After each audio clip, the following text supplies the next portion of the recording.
Located in the United States, you will have to check the laws of the country where you are located before using this ebook. Title: The Congo and Coasts of Africa. Author: Richard Harding Davis. Release date: December 8, 2004, ebook 14,297.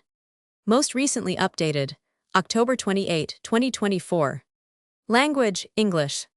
Proofreading team: Mr. Davis and Wood Boys of the Congo. The Congo and Coasts of Africa. By Richard Harding Davis, FRGS. Author of Soldiers of Fortune, The Scarlet Car. With both armies in South Africa, farces, the Cuban and Puerto Rican campaigns. Illustrations from photographs by the author and others. Charles Scribner's Sons. New York.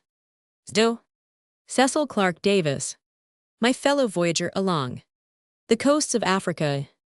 Contents: The Coasters 3. Roman 2. My Brother's Keeper 32. Roman 3. The Capital of the Congo 55. Roman 4. Americans in the Congo 93. V. Hunting the Hippo 118. Roman 6. Old Calabar 142. Roman 7. Along the East Coast 176. Illustrations: R. Davis and Wood Boys of the Congo frontispiece. Mrs. Davis in a borrowed hammock, the local means of transport on the West Coast. A white building that blazed like the base of a whitewash stove at white heat. The mammy chair is like those swings you see in public playgrounds. A village on the Kassai River. Tenants of Leopold, who claims that the Congo belongs to him, and that these native people are there only as his tenants. The facilities for landing at Banana, the port of entry to the Congo, are limited. Prisoners of the state in chains at Matadi. Bush boys in the plaza at Matadi seeking shade. The monument in Stanley Park, erected not to Stanley but to Leopold. The Deliverance. The river raced over the deck to a depth of 4 or 5 inches. Between her cabin and the woodpile were stored 50 human beings. The native wife of a chef de poste. English missionaries and some of their charges. The laboring man upon whom the American concessionaires must depend. Mr. Davis and native boy on the Kassai River. The hippopotamus that did not know he was dead. The Jesuit brothers at the Wambali mission. There in the surf we found these tons of mahogany pounding against each other. A log of mahogany jammed in the anchor chains. The palace of the King of the Cameroons. The home of the 30 queens of King Mango Bell. The Mother Superior and Sisters of St. Joseph, and their converts at Old Calabar. The crew boys sit, not on the thwarts but on the gunwales, as a woman rides a side saddle. Going visiting in her private tramcar at Beira. One half of the street cleaning department of Mozambique. Custom House, Zanzibar. Chain gangs of petty offenders outside of Zanzibar. The ivory on the right, covered only with sacking, is ready for shipment to Boston, USA. The late Sultan of Zanzibar in his state carriage. HSH Hamad bin Muhammad bin Said, the late Sultan of Zanzibar.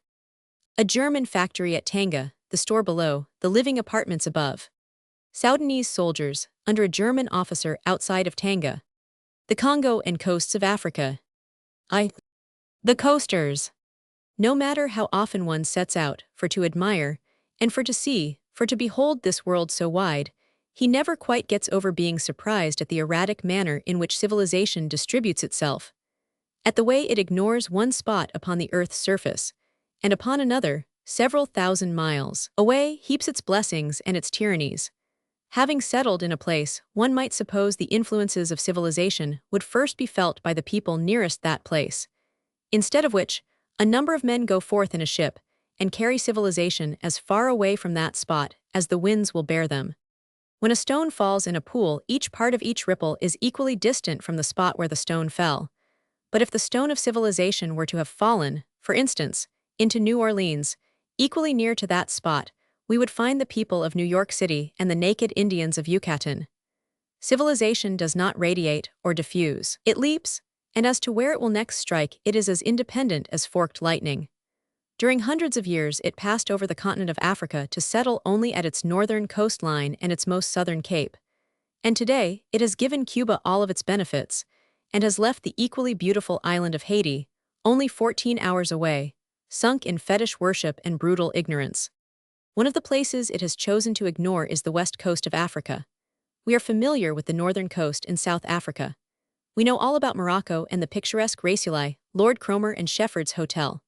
The Kimberley Diamond Mines, the Boer War, Jameson's Raid and Cecil Rhodes have made us know South Africa, and on the east coast we supply Durban with buggies and farm wagons, furniture from Grand Rapids. And although we have nothing against Durban, breakfast food and canned meats, we know Victoria Falls, because they have eclipsed our own Niagara Falls, and Zanzibar, farther up the coast, is familiar through comic operas and ragtime. Of itself, the Cape to Cairo Railroad would make the East Coast known to us, but the West Coast still means that distant shore from whence the first families of Boston, Bristol and New Orleans exported slaves. Now, for our soap and our salad, the West Coast supplies palm oil and kernel oil, and for automobile tires, rubber. But still to it there cling the mystery, the hazard, the cruelty of those earlier times. It is not of palm oil and rubber one thinks when he reads on the ship's itinerary, the Gold Coast, the Ivory Coast, the Bight of Benin, and Old Calabar. One of the strange leaps made by civilization is from Southampton to Cape Town, and one of its strangest ironies is in its ignoring all the 6,000 miles of coastline that lies between. Nowadays, in wintertime, the English, flying from the damp cold of London, go to Cape Town as unconcernedly as to the Riviera. They travel in great seagoing hotels, on which they play cricket and dress for dinner. Of the damp, fever-driven coastline past which, in splendid ease, they are traveling, save for the tall peaks of Tenerife and Cape Verde, they know nothing. When last Mrs. Davis and I made that voyage from Southampton, the decks were crowded chiefly with those English whose faces are familiar at the Savoy and the Ritz, and who, within an hour, had settled down to 17 days of uninterrupted bridge, with before them the prospect on landing of the luxury of the Mount Nelson and the hospitalities of Government House. When the other day we again left Southampton, that former departure came back in strange contrast. It emphasized that this time we are not accompanying civilization on one of her flying leaps. Instead, now we are going down to the sea in ships with the vortrekkers of civilization, those who are making the ways straight, who, in a few weeks, will be leaving us to lose themselves in great forests, who clear the paths of noisome jungles where the sun seldom penetrates, who sit in sun-baked factories, as they call their trading houses, measuring life by steamer days, who preach the gospel to the cannibals of the Congo, whose voices are the voices of those calling in the wilderness. As our tender came alongside the Bruxellesville at Southampton, we saw at the winch crew boys of the Ivory Coast, leaning over the rail the Sirs Blanches of the Congo, robed, although the cold was bitter and the decks black with soot-stained snow, all in white. Missionaries with long beards, a bishop in a purple biretta, and innumerable Belgian officers shivering in their cloaks, and wearing the blue ribbon and silver star that tells of 3 years of service along the equator. This time our fellow passengers are no pleasure-seekers, no Cook's tourists sailing south to avoid a rigorous winter. They have squeezed the last minute out of their leave, and they are going back to the station, to the factory, to the mission, to the barracks. They call themselves coasters, and they inhabit a world all to themselves. In square miles, it is a very big world, but it is one of those places civilization has skipped. Nearly every one of our passengers from Antwerp or Southampton knows that if he keeps his contract and does not die, it will be 3 years before he again sees his home. So our departure was not enlivening, and in the smoking room, the exiles prepared us for lonely ports of call, for sickening heat, for swarming multitudes of blacks. In consequence, when we passed Finisterre, Spain, which from New York seems almost a foreign country, was a near neighbor, a dear friend. And the island of Tenerife was an anticlimax. It was as though by a trick of the compass we had been sailing southwest and were entering the friendly harbor of Ponce or Havana. Santa Cruz, the port town of Tenerife, like La Guaira, rises at the base of great hills. It is a smiling, bright-colored, red-roofed, typical Spanish town. The hills about it mount in innumerable terraces planted with fruits and vegetables, and from many of these houses on the hills, should the owner step hurriedly out of his front door, he would land upon the roof of his nearest neighbor. Back of this first chain of hills are broad farming lands and plateaus, from which Barcelona and London are fed with the earliest and the most tender of potatoes that appear in England at the same time. Bermuda potatoes are being printed in big letters on the bills of fare along Broadway. Santa Cruz itself supplies passing steamers with coal and passengers with lace work and postcards, and to the English in search of sunshine with a rival to Madeira. It should be a successful rival, for it is a charming place, and on the day we were there the thermometer was at 72, and everyone was complaining of the cruel severity of the winter. In Santa Cruz, one who knows Spanish America has but to shut his eyes and imagine himself back in Santiago de Cuba or Caracas. There are the same charming plazas, the yellow churches and towered cathedral, the long iron-barred windows, glimpses through marble-paved halls of cool patios, the same open shops one finds in Obispo and O'Reilly streets, the idle officers with smart uniforms and swinging swords in front of cafes killing time and digestion with sweet drinks, and over the garden walls great bunches of purple and scarlet flowers and sheltering palms. The show place in Santa Cruz is the church in which are stored the relics of the sea fight in which, as a young man, Nelson lost his arm, and England also lost 2 battle flags. As she is not often careless in that respect, it is a surprise to find, in this tiny tucked-away little island, what you will not see in any of the show places of the world. They tell in Santa Cruz that one night an English middy, single-handed, recaptured the captured flags and carried them triumphantly to his battleship. He expected at the least a K-100B. And when the flags, with a squad of British Marines as a guard of honor, were solemnly replaced in the church, and the middy himself was sent upon a tour of apology to the bishop, the governor, the commandant of the fortress, the alcalde, the collector of customs, and the captain of the port, he declared that monarchies were ungrateful. The other objects of interest in Tenerife are camels, which in the interior of the island are common beasts of burden, and which appearing suddenly around a turn would frighten any automobile, and the fact that in Tenerife the fashion in women's hats never changes. They are very funny, flat straw hats, like children's sailor hats.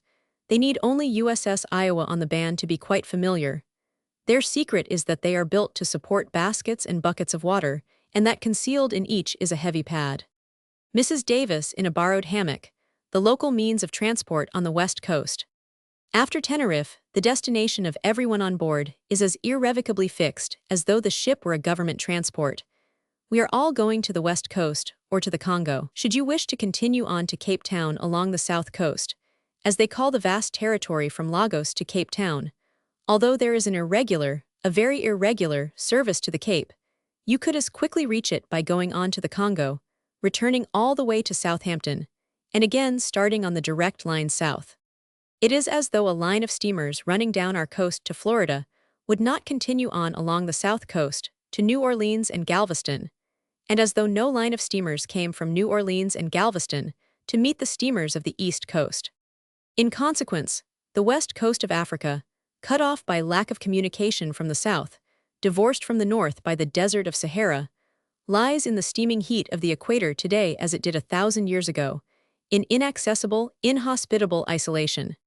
2 elements have helped to preserve this isolation: the fever that rises from its swamps and lagoons, and the surf that thunders upon the shore. In considering the stunted development of the west coast, these 2 elements must be kept in mind: the sickness that strikes at sunset and by sunrise leaves the victim dead, and the monster waves that rush booming like cannon at the beach, churning the sandy bottom beneath, and hurling aside the great canoes as a man tosses a cigarette. The clerk who signs the 3-year contract to work on the west coast enlists against a greater chance of death than the soldier who enlists to fight only bullets. And every box, puncheon, or barrel that the trader sends in a canoe through the surf is insured against its never reaching, as the case may be, the shore or the ship's side. The surf and the fever are the minotaurs of the west coast, and in the year there is not a day passes that they do not claim and receive their tribute in merchandise and human life. Said an old coaster to me, pointing at the harbor of Grand Bassam, "I have seen just as much cargo lost overboard in that surf as I have seen shipped to Europe." One constantly wonders how the coasters find it good enough. How, since 1550, when the Portuguese began trading, it has been possible to find men willing to fill the places of those who died. But in spite of the early massacres by the natives, in spite of attacks by wild beasts, in spite of pirate raids, of desolating plagues and epidemics, of wars with other white men, of damp heat and sudden sickness, there were men who patiently rebuilt the forts and factories, fought the surf with great breakwaters, cleared breathing spaces in the jungle, and with the aid of quinine for themselves and bad gin for the natives, have held their own. Except for the trade goods, it never would be held. It is a country where the pay is cruelly inadequate, where but few horses, sheep, or cattle can exist, where the natives are unbelievably lazy and insolent, and where, while there is no society of congenial spirits, there is a superabundance of animal and insect pests. Still, so great are gold, ivory, and rubber, and so many are the men who will take big chances for little pay, that every foot of the west coast is preempted. As the ship rolls along, for hours from the rail you see miles and miles of steaming yellow sand and misty swamp where as yet no white man has set his foot.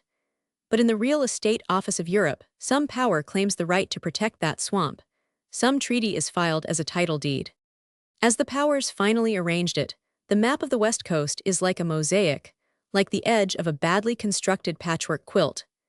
In trading along the west coast, a man can find use for 5 European languages, and he can use a new one at each port of call. To the north, the west coast begins with Cape Verde, which is Spanish. It is followed by Senegal, which is French, but into Senegal is tucked a thin red line of British territory called Gambia. Senegal closes in again around Gambia and is at once blocked to the south by the three-cornered patch which belongs to Portugal. This is followed by French Guinea down to another British red spot, Sierra Leone, which meets Liberia, the republic of Negro emigrants from the United States. South of Liberia is the French Ivory Coast, then the English Gold Coast, Togo, which is German, Dahomey, which is French, Lagos and southern Nigeria, which again are English, Fernando Po, which is Spanish, and the German Cameroons. The coastline of these protectorates and colonies gives no idea of the extent of their hinterland, which spreads back into the Sahara, the Niger Basin, and the Soudan. Sierra Leone, one of the smallest of them, is as large as Maine. Liberia, where the emigrants still keep up the tradition of the United States by talking like end men, is as large as the state of New York.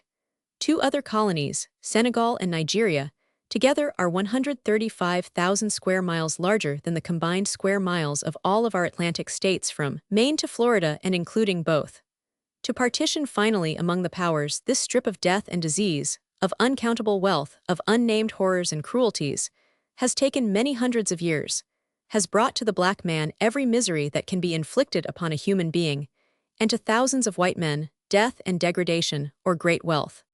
The raids made upon the West Coast to obtain slaves began in the 15th century with the discovery of the West Indies, and it was to spare the natives of these islands, who were unused and unfitted for manual labor, and who in consequence were cruelly treated by the Spaniards, that Las Casas, the Bishop of Chiapa, first imported slaves from West Africa. He lived to see them suffer so much more terribly than had the Indians who first obtained his sympathy, that even to his 80th year, he pleaded with the Pope and the King of Spain to undo the wrong he had begun. But the tide had set west, and Las Casas might as well have tried to stop the trades.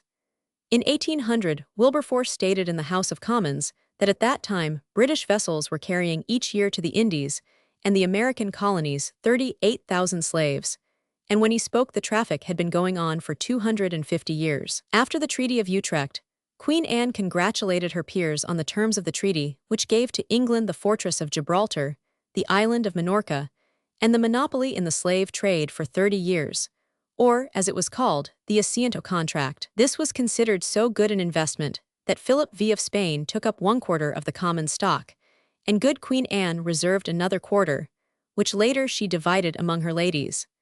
But for a time, she and her cousin of Spain were the 2 largest slave merchants in the world. The point of view of those then engaged in the slave trade is very interesting. When Queen Elizabeth sent Admiral Hawkins slave hunting, she presented him with a ship, named, with startling lack of moral perception, after the Man of Sorrows. In a book on the slave trade I picked up at Sierra Leone, there is the diary of an officer who accompanied Hawkins. After, he writes, going every day on shore to take the inhabitants by burning and despoiling of their towns, the ship was becalmed. But he adds gratefully, the Almighty God, who never suffereth his elect to perish, sent us the breeze. The slave book shows that as late as 1780 others of the elect of our own South were publishing advertisements like this, which is one of the shortest and mildest. It is from a Virginia newspaper. The said fellow is outlawed, and I will give £10 reward for his head severed from his body, or 40 shillings if brought alive. At about this same time an English captain threw overboard, chained together, 136 slaves. He claimed that had he not done so the ship's company would have also sickened and died, and the ship would have been lost, and that therefore the insurance companies should pay for the slaves. The jury agreed with him, and the Solicitor General said, "What is all this declamation about human beings? This is a case of chattels or goods, It is really soit is the case of throwing over goods. For the purpose of the insurance, they are goods and property. Whether right or wrong, we have nothing to do with it. In 1807, England declared the slave trade illegal. A year later, the United States followed suit, but although on the seas her frigates chased the slavers, on shore a part of our people continued to hold slaves, until the Civil War rescued both them and the slaves.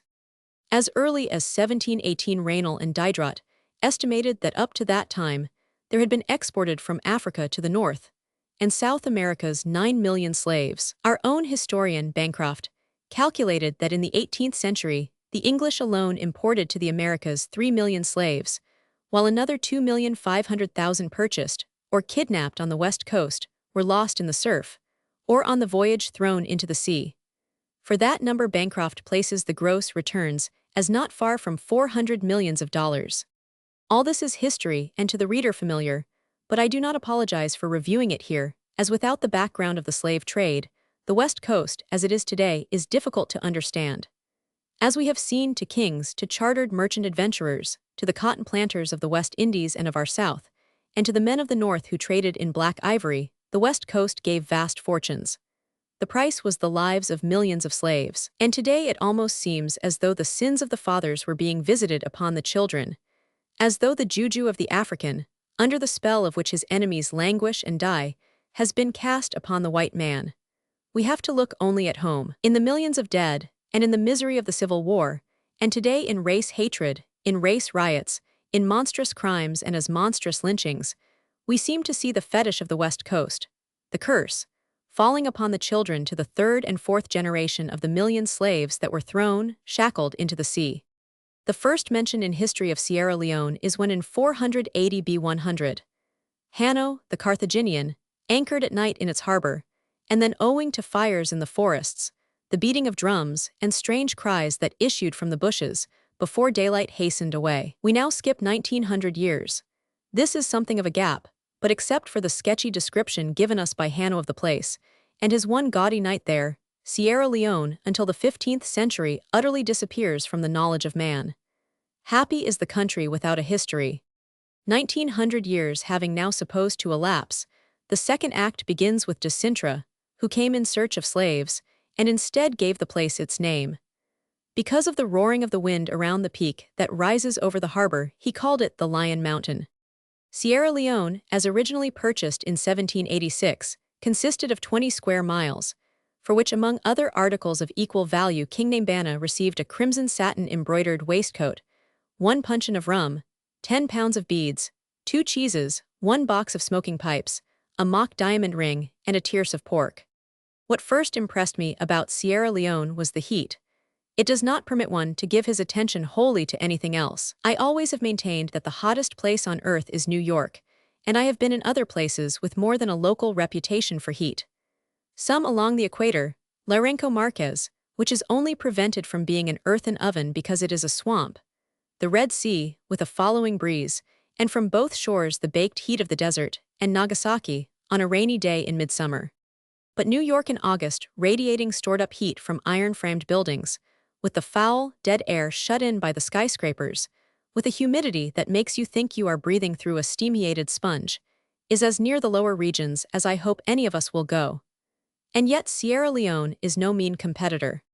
We climbed the moss-covered steps to the quay, to face a great white building that blazed like the base of a whitewash stove at white heat. Before it were some rusty cannon and a canoe cut out of a single tree, and seated upon it selling fruit and sundried fish, some native women, naked to the waist, their bodies streaming with palm oil and sweat. At the same moment something struck me a blow on the top of the head, at the base of the spine and between the shoulder blades, and the ebony ladies and the white factory were burnt up in a scroll of flame. A white building that blazed like the base of a whitewash stove at white heat. I heard myself in a faraway voice asking where one could buy a sun helmet and a white umbrella, and until I was under their protection, Sierra Leone interested me no more. One sees more different kinds of black people in Sierra Leone than in any other port along the coast. Senegalese and Senegambians, Kru boys, Liberians, naked bush boys bearing great burdens from the forests, domestic slaves in fez and colored linen livery, carrying hammocks swung from under a canopy, the local electric hansom, soldiers of the WAFF, the West African Frontier Force, in zouave uniform of scarlet and khaki with bare legs. Arabs from as far in the interior as Timbuktu, yellow in face and in long silken robes. Big fat mammies in well-washed linen like the washerwomen of Jamaica, each balancing on her head her tightly rolled umbrella, and in the gardens slim young girls with only a strip of blue and white linen from the waist to the knees, lithe, erect, with glistening teeth and eyes, and their sisters, after 2 years in the mission schools, demurely and correctly dressed like British school marms. Sierra Leone has all the hallmarks of the crown colony of the tropics: good wharfs, clean streets, innumerable churches, public schools operated by the government as well as many others run by American and English missions, a club where the white mammies, as all women are called, and the white offices for Sierra Leone is a coaling station on the Cape route to India, and is garrisoned according gliple croquet, and bowl into a net.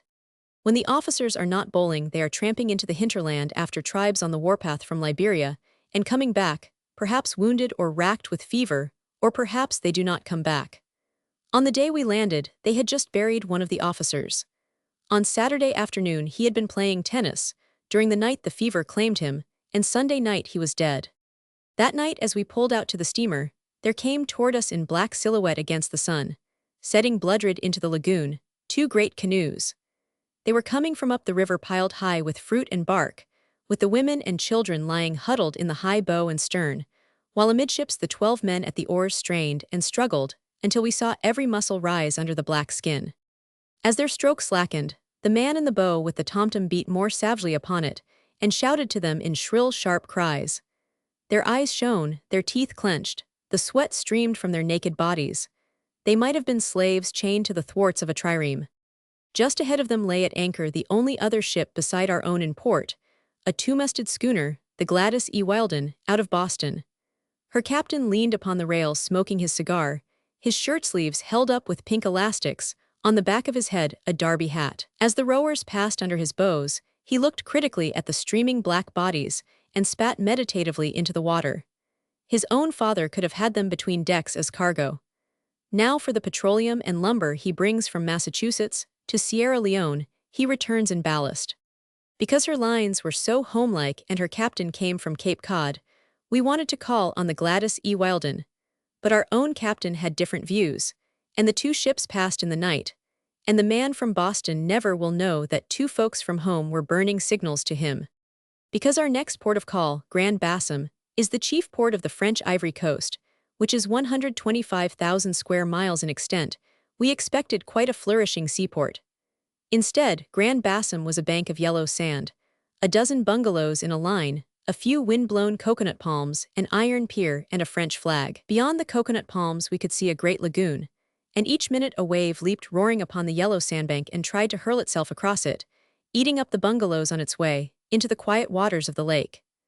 Each time we were sure it would succeed, but the yellow bank stood like rock, and beaten back, the wave would rise in white spray to the height of a 3-story house, hang glistening in the sun, and then, with the crash of a falling wall, tumble at the feet of the bungalows. We stopped at Grand Bassam to put ashore a young English girl who had come out to join her husband. His factory is a 2-days launch ride up the lagoon, and the only other white woman near it does not speak English. Her husband had wished her, for her health's sake, to stay in his home near London, but her first baby had just died, and against his unselfish wishes, and the advice of his partner, she had at once set out to join him. She was a very pretty, sad, unsmiling young wife, and she spoke only to ask her husband's partner questions about the new home. His answers, while they did not seem to daunt her, made everyone else at the table wish she had remained safely in her London suburb. Through our glasses, we all watched her husband lowered from the iron pier into a canoe and come riding the great waves to meet her. The crew boys flashed their trident-shaped paddles and sang and shouted wildly, but he sat with his sun helmet pulled over his eyes staring down into the bottom of the boat. While at his elbow, another sun helmet told him yes, that now he could make out the partner, and that, judging by the photograph, that must be she in white under the bridge.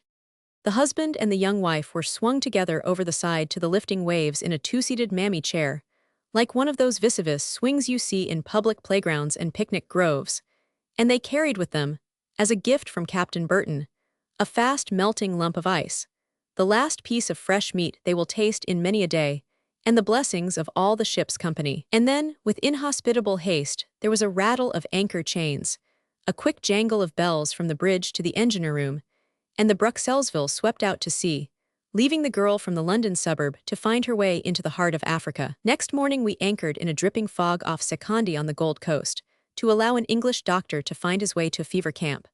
For 9 years he had been a coaster, and he had just gone home to fit himself, by a winter's vacation in London, for more work along the Gold Coast. It is said of him that he has never lost a life. On arriving in London, he received a cable telling him 3 doctors had died, the miners along the railroad to Ashanti were rotten with fever, and that he was needed. The mammy chair is like those swings you see in public playgrounds. So he and his wife, as cheery and bright as though she were setting forth on her honeymoon, were going back to take up the white man's burden. We swung them over the side as we had the other 2, and that night in the smoking room the coasters drank luck to him, which, in the vernacular of this unhealthy shore, means life to him, and to the plucky, jolly woman who was going back to fight death with the man who had never lost a life. As the ship was getting underway, a young man in whites and a sun helmet, an agent of a trading company, went down the sea ladder by which I was leaning. He was smart, alert. His sleeves, rolled recklessly to his shoulders, showed sinewy, sunburnt arms. His helmet, I noted, was a military one. Perhaps I looked as I felt, that it was a pity to see so good a man go back to such a land, for he looked up at me from the swinging ladder and smiled understanding as though we had been old acquaintances. "You going far?" he asked. He spoke in the soft, detached voice of the public school Englishman. "To the Congo," I answered. He stood swaying with the ship, looking as though there were something he wished to say, and then laughed, and added gravely, giving me the greeting of the coast, "Luck to you." "Luck to you," I said.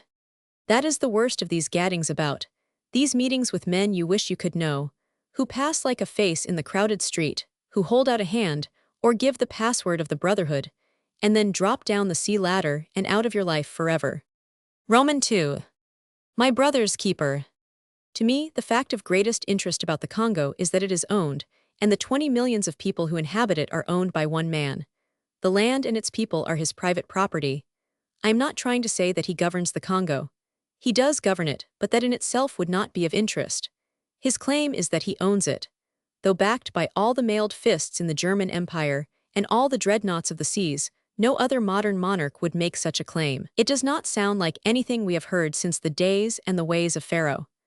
And the most remarkable feature of it is that the man who makes this claim is the man who was placed over the Congo as a guardian, to keep it open to the trade of the world, to suppress slavery. That in the Congo, he has killed trade and made the products of the land his own. That of the natives he did not kill he has made slaves, is what today gives the Congo its chief interest.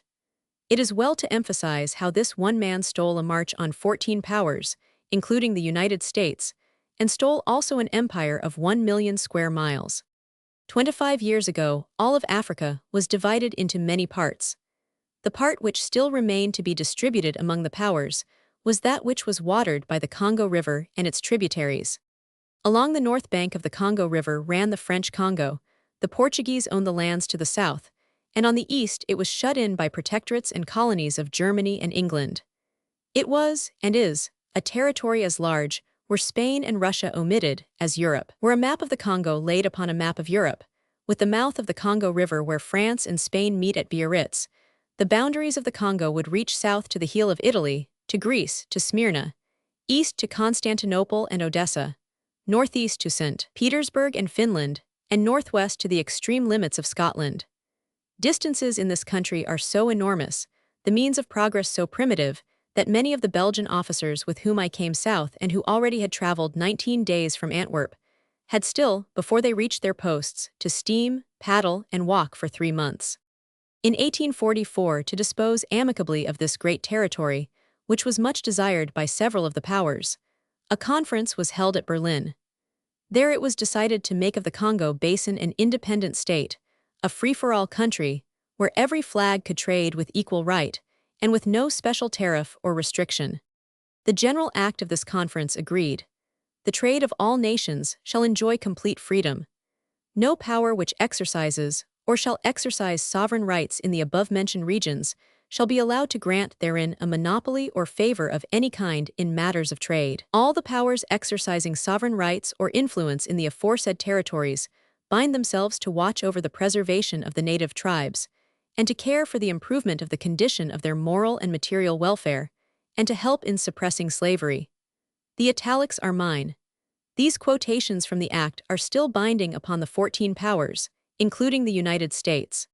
For several years previous to the Conference of Berlin, Leopold of Belgium, as a private individual, had shown much interest in the development of the Congo.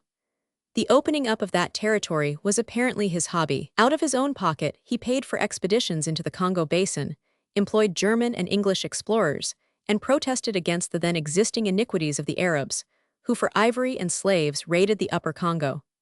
Finally, assisted by many geographical societies, he founded the International Association to promote civilization and trade in Central Africa, and enlisted Henry 1000 Stanley in the service. That in the early years, Leopold's interest in the Congo was unselfish may or may not be granted, but knowing him, as we now know him, as one of the shrewdest and of speculators, the most unscrupulous, at the time of the Berlin Conference, his self-seeking may safely be accepted. Quietly, unostentatiously, he presented himself to its individual members as a candidate for the post of administrator of this new territory. On the face of it, he seemed an admirable choice. He was a sovereign of a kingdom too unimportant to be feared. Of the newly created state, he undoubtedly possessed an intimate knowledge. He promised to give to the Dutch, English, and Portuguese traders, already for many years established on the Congo, his heartiest aid, and for those traders still to come, to maintain the open door. His professions of a desire to help the natives were profuse. He became the unanimous choice of the conference. Later he announced to the powers signing the Act that from Belgium he had received the right to assume the title of King of the independent state of the Congo. The powers recognized his new title. The fact that Leopold, King of Belgium, was king also of the Etat independent du Congo confused many into thinking that the Free State was a colony, or under the protection of Belgium. As we have seen, it is not. A Belgian may serve in the army of the Free State, or in a civil capacity, as may a man of any nation. But, although with few exceptions only Belgians are employed in the Free State, and although to help the king in the Congo, the Belgian government has loaned him great sums of money, politically and constitutionally the two governments are as independent of each other as France and Spain. And so, in 1885, Leopold, by the grace of 14 governments, was appointed their steward over a great estate in which each of the governments still holds an equal right. A trustee and keeper over 20 millions of black brothers, whose moral and material welfare each government had promised to protect. There is only one thing more remarkable than the fact that Leopold was able to turn this public market into a private park, and that is, that he has been permitted to do so. It is true he is a man of wonderful ability. For his own ends, he is a magnificent organizer, but in the 14 governments that created him there have been, and today there are, men, if less unscrupulous, of quite as great ability. Statesmen, jealous and quick to guard the rights of the people they represent, people who since the 12th century have been traitors, who since 1808 have declared slavery abolished. And yet, for 25 years these statesmen have watched Leopold disobey every provision in the Act of the Conference. Were they to visit the Congo, they could see for themselves the jungle creeping in and burying their trading posts, their great factories turned into barracks. They know that the blacks they mutually agreed to protect have been reduced to slavery worse than that they suffered from the Arabs, that hundreds of thousands of them have fled from the Congo, and that those that remain have been mutilated, maimed, or, what was more merciful, murdered. And yet the 14 governments, including the United States, have done nothing. Some tell you they do not interfere because they are jealous one of the other.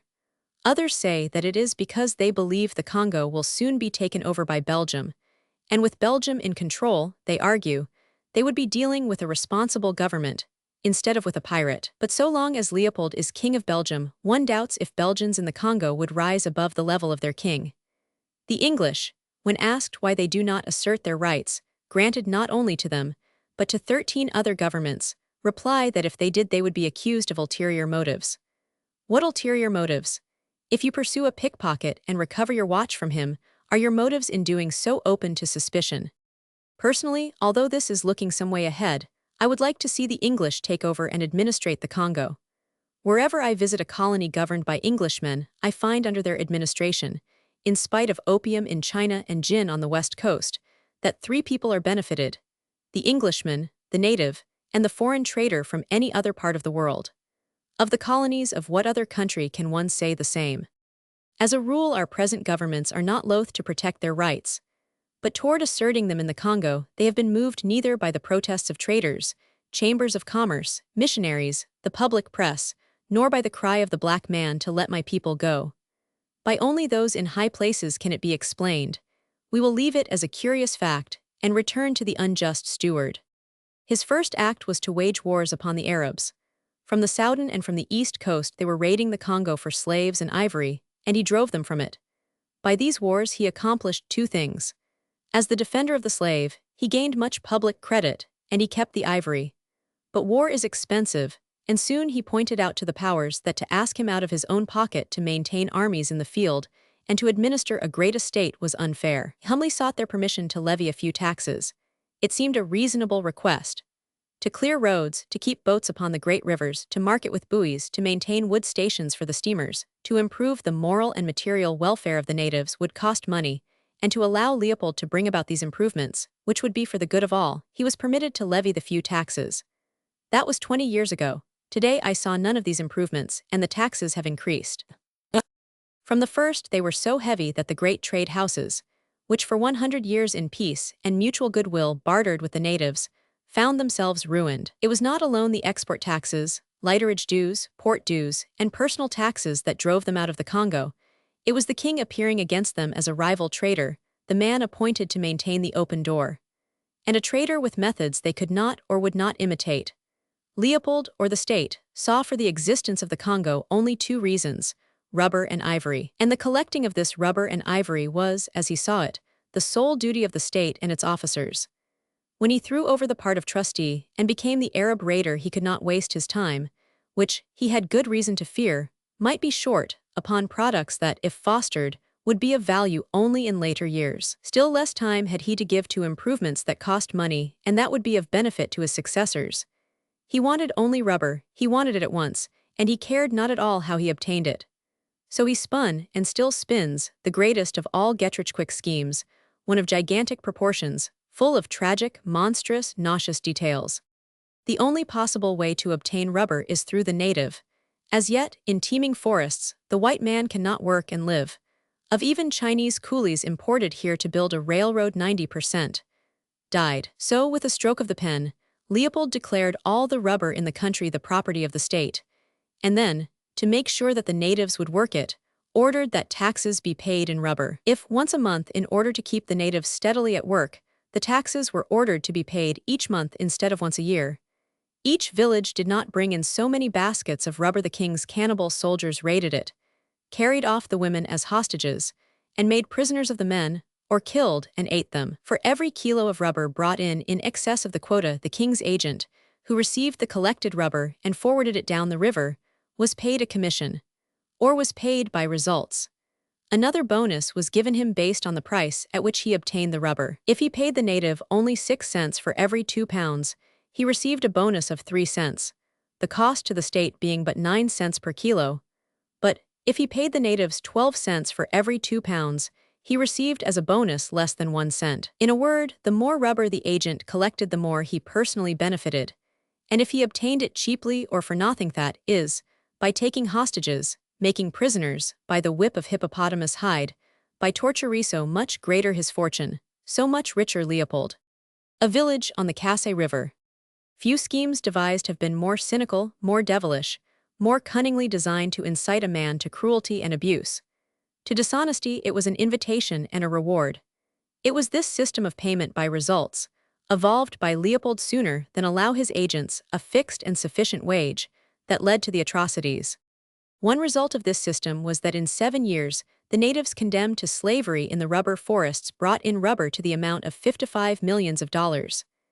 But its chief results were the destruction of entire villages, the flight from their homes in the Congo of hundreds of thousands of natives, and for those that remained, misery, death, the most brutal tortures and degradations, unprintable, unthinkable. I am not going to enter into the question of the atrocities. In the Congo, the tip has been given out from those higher up at Brussels to close up the atrocities, and for the present, the evil places in the Tenderloin and along the Broadway of the Congo are tightly shut. But at those lonely posts, Distant a month to 3 months' march from the capital, the cruelties still continue. I did not see them. Neither, last year, did a great many people in the United States see the massacre of blacks in Atlanta, but they have reason to believe it occurred. And after one has talked with the men and women who have seen the atrocities, has seen in the official reports that those accused of the atrocities do not deny having committed them, but point out that they were merely obeying orders, and after one has seen that even at the capital of Boma, all the conditions of slavery exist, one is assured that in the jungle, away from the sight of men, all things are possible. Merchants, missionaries, and officials, even in Leopold's service, told me that if one could spare a year and a half or a year to the work in the hinterland, he would be an eyewitness of as cruel treatment of the natives as any that has gone before. And if I can trust myself to weigh testimony, and can believe my eyes and ears, I have reason to know that what they say is true. I am convinced that today a man, who feels that a year and a half is little enough to give to the aid of 20 millions of human beings, can accomplish in the Congo as great and good work as that of the abolitionists. 3 years ago atrocities here were open and above board. For instance, in the opinion of the state, the soldiers, in killing game for food, wasted the state cartridges, and in consequence the soldiers, to show their officers that they did not expend the cartridges extravagantly on antelope and wild boar, for each empty cartridge, brought in a human hand, the hand of a man, woman, or child. These hands, drying in the sun, could be seen at the posts along the river. They are no longer in evidence. Neither is the flower bed of Lieutenant Dom, which was bordered with human skulls. A quaint conceit. The man to blame for the atrocities, for each separate atrocity, is Leopold. Had he shaken his head, they would have ceased. When the hue and cry in Europe grew too hot for him, and he held up his hand, they did cease. At least along the main waterways, years before he could have stopped them. But these were the 7 fallow years, when millions of tons of red rubber were being dumped upon the wharf at Antwerp. Little, roughly rolled red balls, like pellets of coagulated blood, which had cost their weight in blood, which would pay Leopold their weight in gold. He cannot plead ignorance. Of all that goes on in his big plantation, no man has a better knowledge. Without their personal honesty, he follows every detail of the business of his rubber farm with the same diligence that made rich men of George Bolt and Marshall Field. Leopold's knowledge is gained through many spies, by voluminous reports, by following up the expenditure of each centime, of each arm's length of blue cloth, of every Belgian employed on his farm, and 95% are Belgians. He holds the dossier. He knows how many kilos a month the agent whips out of his villages, how many bottles of absinthe he smuggles from the French side, whether he lives with 1 black woman or 5, why his white wife in Belgium left him, why he left Belgium, why he dare not return. The agent knows that Leopold, king of the Belgians, knows, and that he has shared that knowledge with the agent's employer, the man who by bribes of rich bonuses incites him to crime, the man who could throw him into a Belgian jail, Leopold, king of the Congo. The agent decides for him it is best to please both Leopolds, and Leopold makes no secret of what best pleases him. For not only is he responsible for the atrocities, in that he does not try to suppress them, but he is doubly guilty in that he has encouraged them. This he has done with cynical, callous publicity, without effort at concealment, without shame. Men who, in obtaining rubber, committed unspeakable crimes, the memory of which makes other men uncomfortable in their presence, Leopold rewarded with rich bonuses, pensions, higher office, gilt badges of shame, and rapid advancement. To those whom even his own judges sentenced to many years' imprisonment, he promptly granted the royal pardon, promoted, and sent back to work in the vineyard. That is the sort of man for me, his actions seem to say. See how I value that good and faithful servant. That man collected much rubber. You observe I do not ask how he got it. I will not ask you. All you need do is to collect rubber. Use our improved methods. Gum copal rubbed in the kinky hair of the chief and then set on fire burns, so my agents tell me, like vitriol. For collecting rubber the chief is no longer valuable, but to his successor it is an object lesson. Let me recommend also the Chicot, the torture tower, the hostage house, and the crucifix. Many other stimulants to labor will no doubt suggest themselves to you and to your cannibal sentries. Help to make me rich, and do not fear the state. L'État, c'est moi, go as far as you like. I said the degradations and tortures practiced by the men working on commission for Leopold are unprintable, but they have been printed, and those who wish to read a calmly compiled, careful, and correct record of their deeds will find it in the Red Rubber of Mr. E.R. Morel. An even better book by the same authority, on the whole history of the state, is his King Leopold's rule in the Congo. Mr. Morel has many enemies. So, early in the 19th century, had the English abolitionists, Wilberforce and Granville Sharp. After they were dead, they were buried in the Abbey, and their portraits were placed in the National Gallery. People who wish to assist in freeing 20 millions of human beings should today support Mr. Morel. It will be of more service to the blacks than, after he is dead, burying him in Westminster Abbey. Mr. Morel, the American and English missionaries, and the English consul, Roger Casement, and other men, in Belgium, have made a magnificent fight against Leopold. But the powers to whom they have appealed have been silent. Taking courage of this silence, Leopold has divided the Congo into several great territories in which the sole right to work rubber is conceded to certain persons. To those who protested that no one in the Congo Free State but the king could trade in rubber, Leopold, as an answer, pointed with pride at the preserves of these foreigners. And he may well point at them with pride, for in some of those companies he owns a third, and in most of them he holds a half or a controlling interest. The directors of the foreign companies are his cronies, members of his royal household, his brokers, bankers.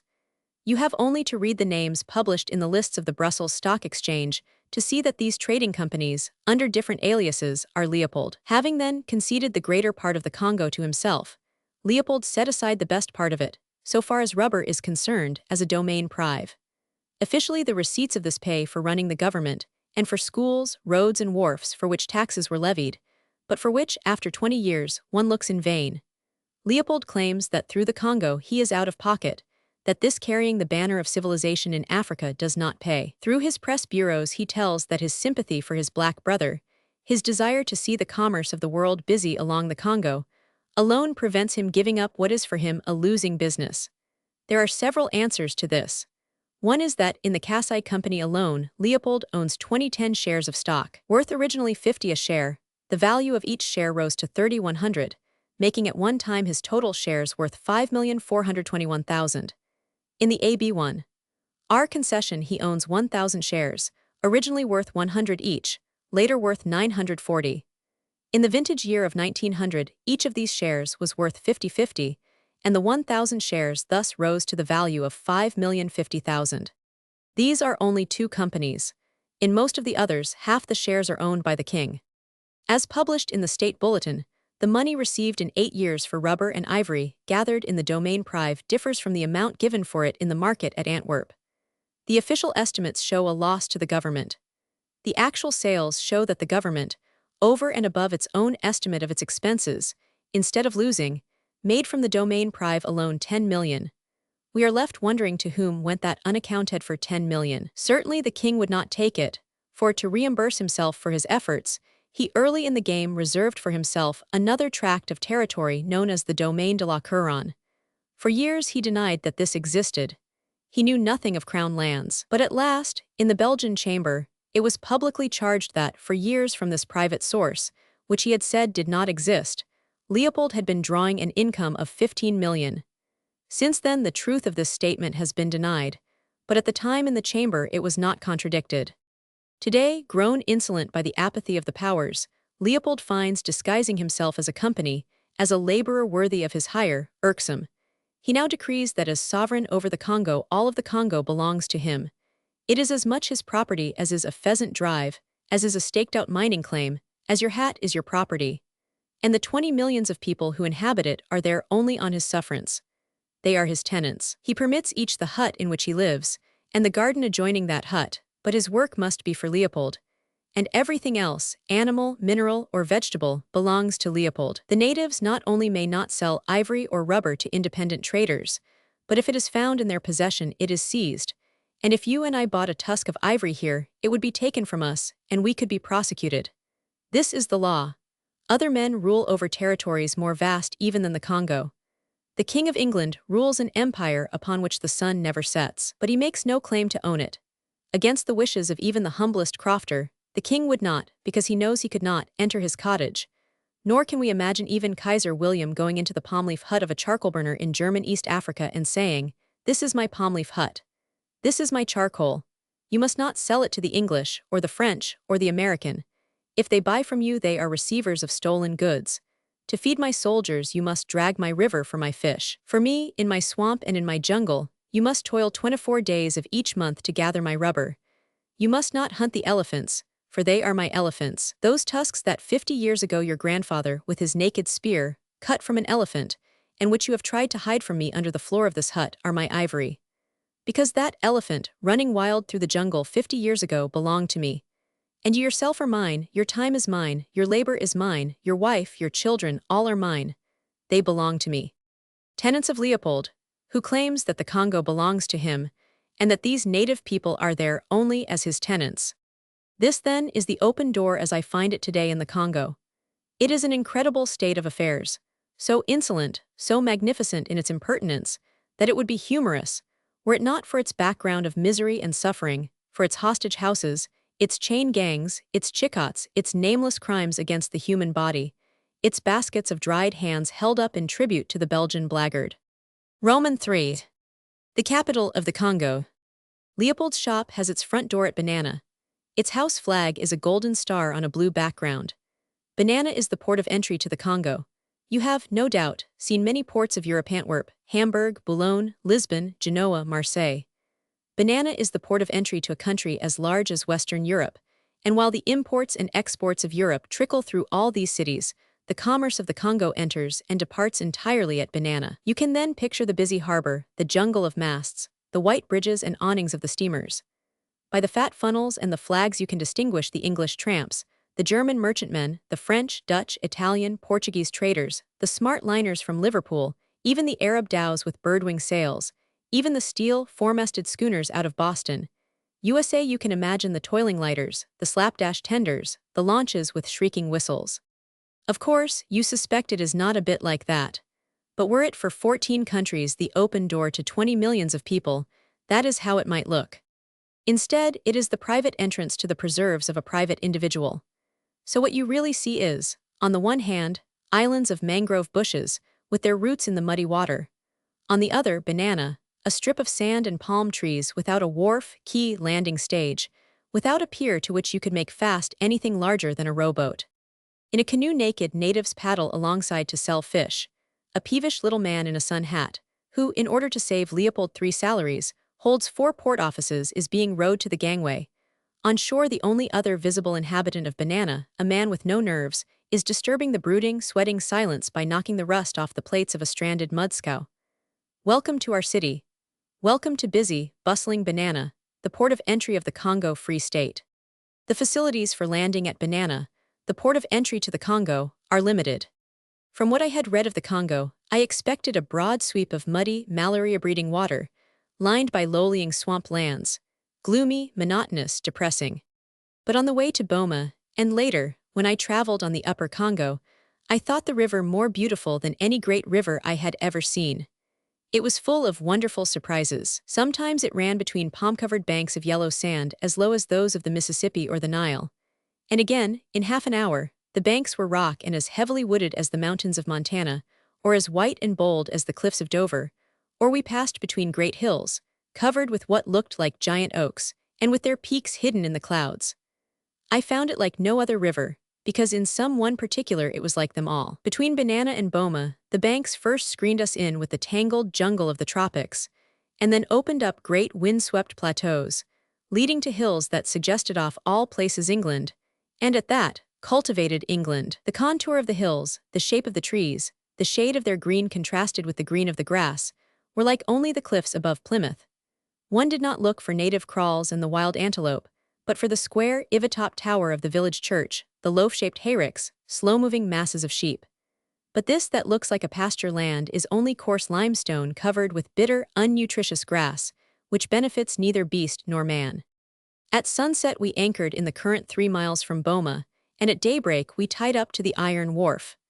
As the capital of the government, Boma contains the residence and gardens of the governor, who is the personal representative of Leopold, both as a shopkeeper and as a king by divine right.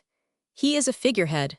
The real administrator is 1000. Vandam, the Secretary-General, the ubiquitous, the mysterious, whose name before you leave Southampton is in the air, of whom all men, whether they speak in French or English, speak well. It is from Boma that 1000.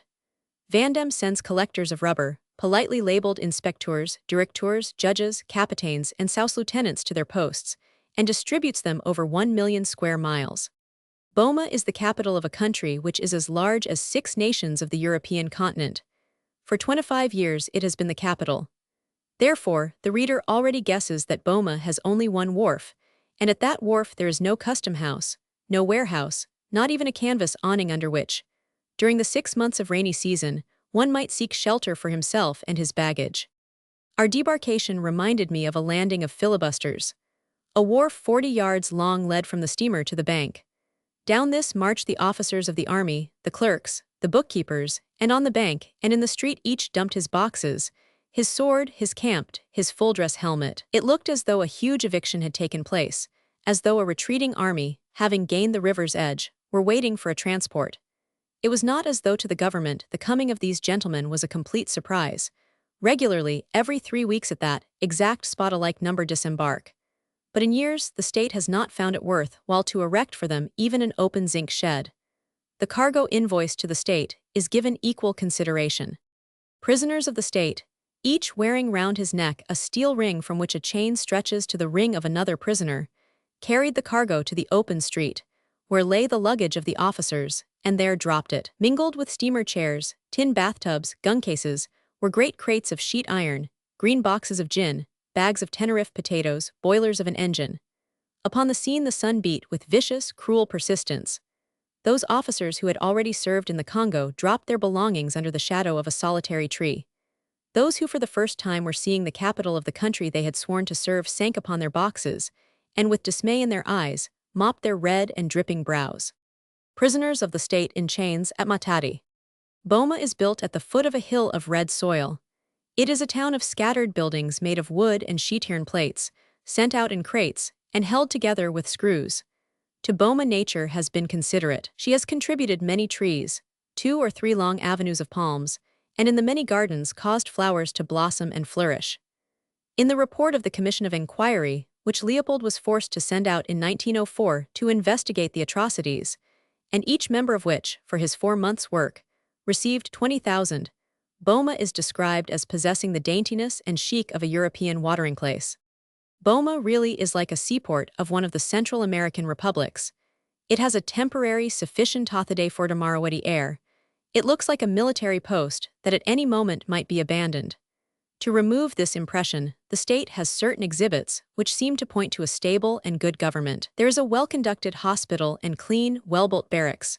For the amusement of the black soldiers, even a theater, and for the higher officials, attractive bungalows, a bandstand, where twice a week a Negro band plays by ear and plays exceedingly well. There is even a lawn tennis court, where the infrequent visitor to the Congo is welcomed, and by the courteous Mr. Van Dam, who plays tennis as well as he does everything else, entertained. Boma is the shop window of Leopold's big store. The good features of Boma are like those attractive articles one sometimes sees in a shop window, but which in the shop one fails to find. At least, I did not find them in the shop. Outside of Boma, I looked in vain for a school conducted by the state, like the one at Boma, such as those the United States government gave by the 100 to the Philippines. I found not one. And I looked for such a hospital as the one I saw at Boma, such as our government has placed for its employees along, and at both ends of the Isthmus of Panama, and except for the one at Leopoldville, I saw none. In spite of the fact that Boma is a European watering place, all the servants of the state with whom I talked wanted to get away from it, especially those who already had served in the interior. To appreciate what Boma lacks, one has only to visit the neighboring seaports on the same coast, the English towns of Sierra Leone and Calabar, the French town of Libreville in the French Congo, the German seaport Douala in the Cameroons, but especially Calabar in southern Nigeria. In actual existence, the new Calabar is 8 years younger than Boma, and in its municipal government, its street-making, cleaning and lighting, wharfs, barracks, prisons, hospitals, it is 100 years in advance. Boma is not a capital. It is the distributing factory for a huge trading concern, and a particularly selfish one.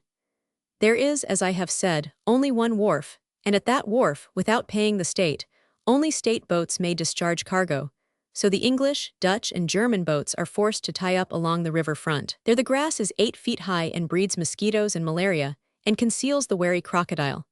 At night, from the deck of the steamer, All one can see of this capital is a fringe of this high grass in the light from the airports, and on shore 3 gas lamps. No cafes are open, no sailors carouse, no lighted window suggests that someone is giving a dinner, that someone is playing bridge. Darkness, gloom, silence mark this European watering place. "You ask me," demanded a Belgian lieutenant one night as we stood together by the rail, "whether I like better the bush, where there is no white man in 100 miles, or to be stationed at Boma." He threw out his hands at the gas lamps. Rapidly he pointed at each of them in turn. "Voilà Boma," he said. From Boma we steamed 6 hours farther up the river to Matadi. On the way we stopped at Nakwi, the home of Portuguese traders on the Portuguese bank, which, as one goes upstream, lies to starboard. Here the current runs at from 4 to 5 miles an hour, and has so sharply cut away the bank that we are able to run as near to it with the stern of our big ship as though she were a canoe. To one used more to ocean than to Congo traffic, it was somewhat bewildering to see the 5,000-ton steamer make fast to a tree, a sandbank looming up 3 fathoms off her quarter, and the blades of her propeller, as though they were the knives of a lawnmower, cutting the eelgrass. At Matadi the Congo makes one of her lightning changes. Her banks, which have been low and woody, with on the Portuguese side, glimpses of boundless plateaus, become towering hills of rock. At Matadi the cataracts and rapids begin, and for 200 miles continue to Stanley Pool, which is the beginning of the Upper Congo. Leopoldville is situated on Stanley Pool, just to the right of where the rapids start their race to the south. With Leopoldville above and Boma below, still nearer the mouth of the river, Matadi makes a center link in the chain of the 3 important towns of the Lower Congo. When Henry 1000 Stanley was halted by the cataracts and forced to leave the river, he disembarked his expedition on the bank opposite Matadi and a mile farther upstream. It was from this point he dragged and hauled his boats, until he again reached smooth water at Stanley Pool. The wagons on which he carried the boats still can be seen lying on the bank, broken and rusty. Like the sight of old gun carriages and dismantled cannon, they give one a distinct thrill. Now, on the bank opposite from where they lie, the railroad runs from Matadi to Leopoldville. The Congo forces upon one a great admiration for Stanley. Unless civilization utterly alters it, it must always be a monument to his courage, and as you travel farther and see the difficulties placed in his way, your admiration increases. There are men here who make little of what Stanley accomplished, but they are men who seldom leave their own compound, and who, when they do go up the river, travel at ease, not in a canoe or on foot through the jungle, but in the smoking room of the steamer and in a first-class railroad carriage. That they are able so to travel is due to the man they would belittle. The nickname given to Stanley by the natives is today the nickname of the government. Matadi means rock. When Stanley reached the town of Matadi, which is surrounded entirely by rock, he began with dynamite to blast roads for his caravan. The natives called him Bula Matadi, the breaker of rocks, and as in those days he was the government, the law and the prophets, Bula Matadi, who then was the white man who governed, now signifies the white man's government. But it is a very different government and a very different white man. With the natives the word is universal. They say Bula Matadi would post. Not trader's chop, Bula Matadi's chop. Him no missionary steamer, him Bula Matadi steamer. The town of Matadi is of importance as the place where, owing to the rapids, passengers and cargoes are reshipped on the railroad to the Haut Congo. It is a railroad terminus only, and it looks it. The railroad station and storehouses are close to the riverbank, and spread over several acres of cinders, are the railroad yard and machine shops. Above those buildings of hot corrugated zinc and the black soil rises a great rock.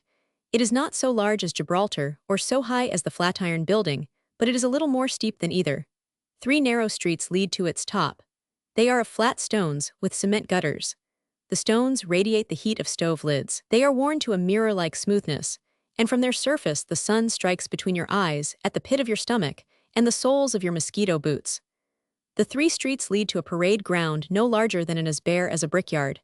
It is surrounded by the buildings of Bula Matadi, the post office, the custom house, the barracks, and the Café Franco-Belge. It has a tableland 50 yards wide of yellow clay so beaten by thousands of naked feet, so baked by the heat, that it is as hard as a brass shield. Other tablelands may be higher, but this is the one nearest the sun. You cross it wearily, in short rushes, with your heart in your throat, and seeking shade, as a man crossing the zone of fire seeks cover from the bullets. When you reach the cool, dirty custom house, with walls 2 feet thick, you congratulate yourself on your escape. You look back into the blaze of the flaming plaza and wonder if you have the courage to return. Bush boys in the plaza at Matadi seeking shade. At the custom house I paid duty on articles I could not possibly have bought anywhere in the Congo, as, for instance, a tent and a foldinged, and for a license to carry arms. A young man with a hammer and tiny branding irons beat little stars and the number of my license to porter d'armes on the stock of each weapon. Without permission of Bula Matadi on leaving the Congo, one cannot sell his guns or give them away. This is a precaution to prevent weapons falling into the hands of the native. For some reason, a native with a gun alarms Bula Matadi. Just on the other bank of the river, the French, who do not seem to fear the black brother, sell him flintlock rifles, as many as his heart desires.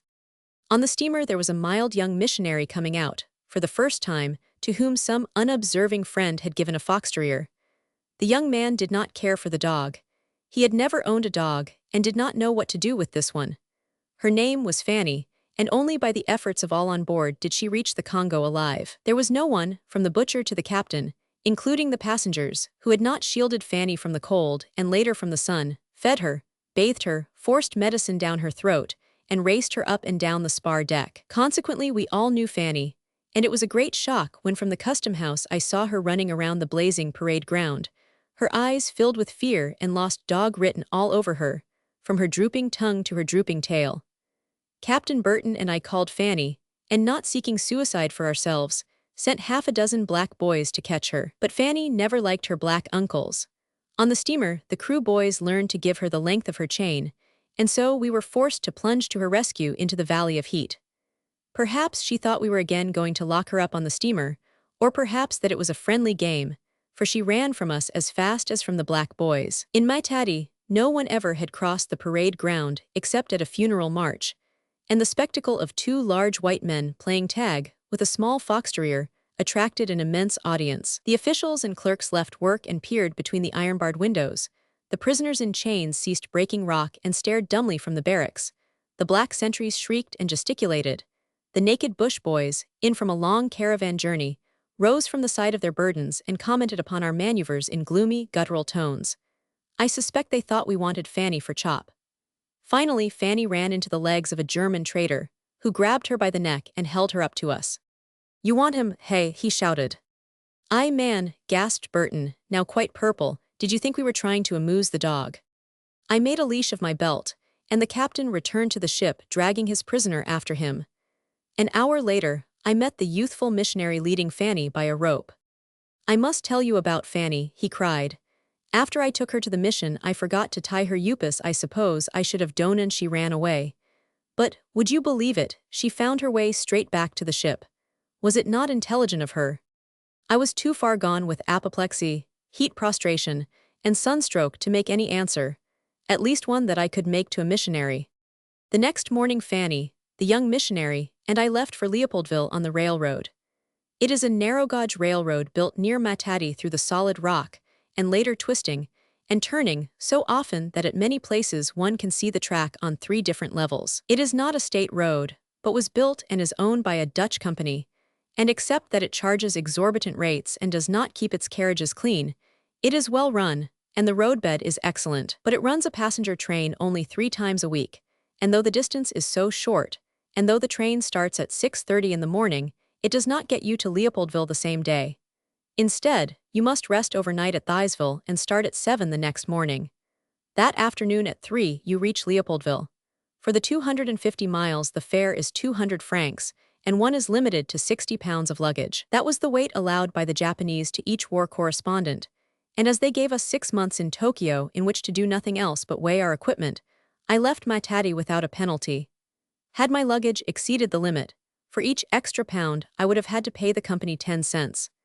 To the Belgian officers and agents who go for 3 years to serve the state in the bush, the regulation is especially harsh, and in a company so rich, particularly mean. To many a poor officer, and on the pay they receive there are no rich ones, the tax is prohibitive. It forces them to leave behind medicines, clothing, photographic supplies, all ammunition, which means no chance of helping out with duck and pigeon, the daily menu of goat and tinned sausages.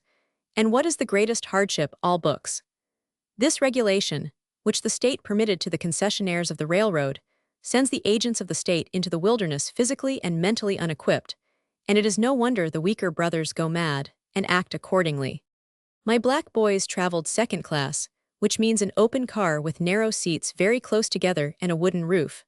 On these cars, passengers are allowed 20 pounds of luggage and permitted to collect 250 miles of heat and dust.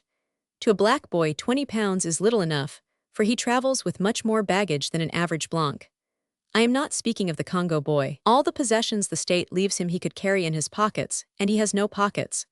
But wherever he goes, the Crew boy, Mendy boy, or Sierra Leone boy carries all his belongings with him in a tin trunk painted pink, green, or yellow.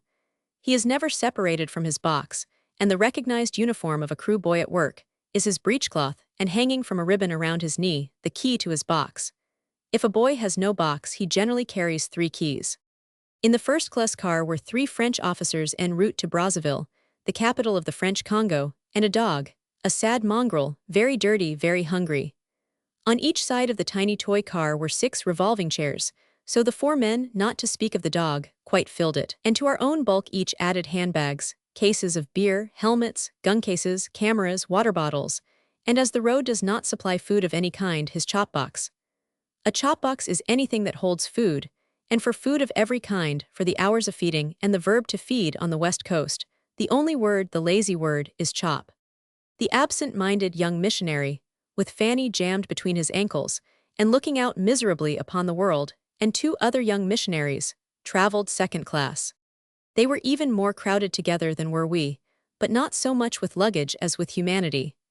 But as a protest against the high charges of the railroad, the missionaries always travel in the open car. These 3 young men were for the first time out of England, and in any fashion were glad to start on their long journey up the Congo to Balobo. To them, whatever happened was a joke.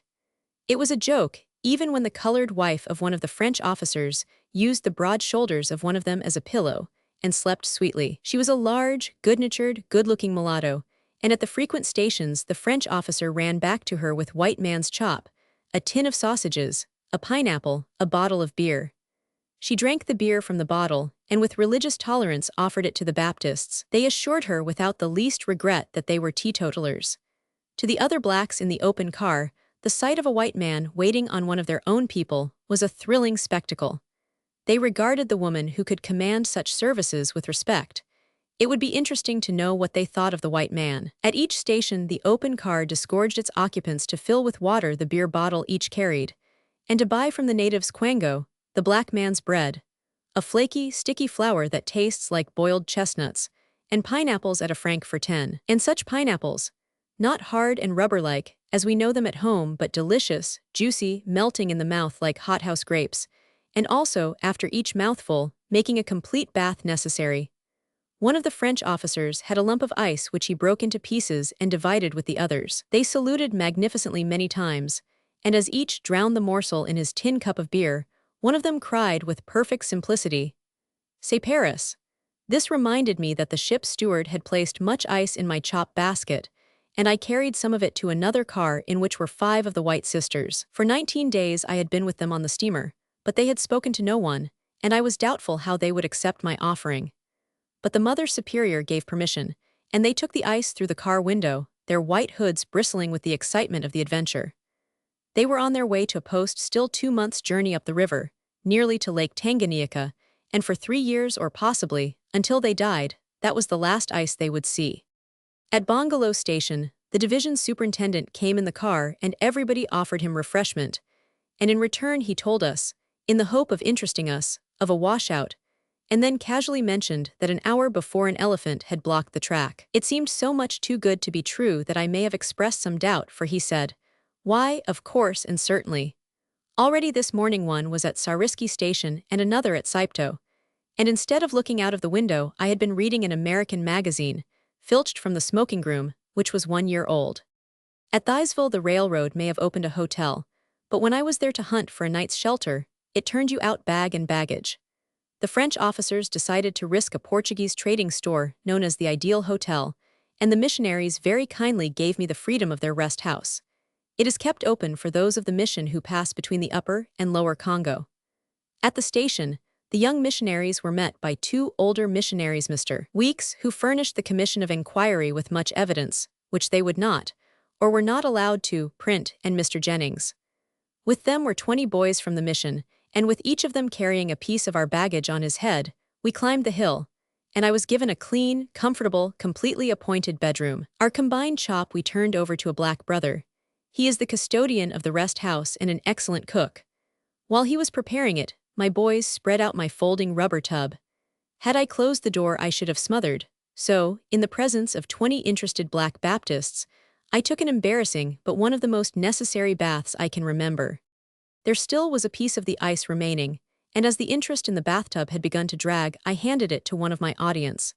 He yelled as though I had thrust into his hand a drop of vitriol, and leaping in the air, threw the ice on the floor and dared anyone to touch it. From the personal boys who had traveled to Matadi, the mission boys had heard of ice. But none had ever seen it. They approached it as we would a rattlesnake. Each touched it and then sprang away. Finally one, his eyes starting from his head, cautiously stroked the inoffensive brick and then licked his fingers. The effect was instantaneous. He assured the others it was good chop, and each of them sat hunched about it on his heels, stroking it and licking his fingers, and then with delighted thrills rubbing them over his naked body. The little block of ice that at Liverpool was only a quart of water had assumed the value of a diamond. Dinner was enlivened by an incident. Mr. Weeks, with orders simply to fry these, had given to the assistant of the cook 2 tins of sausages.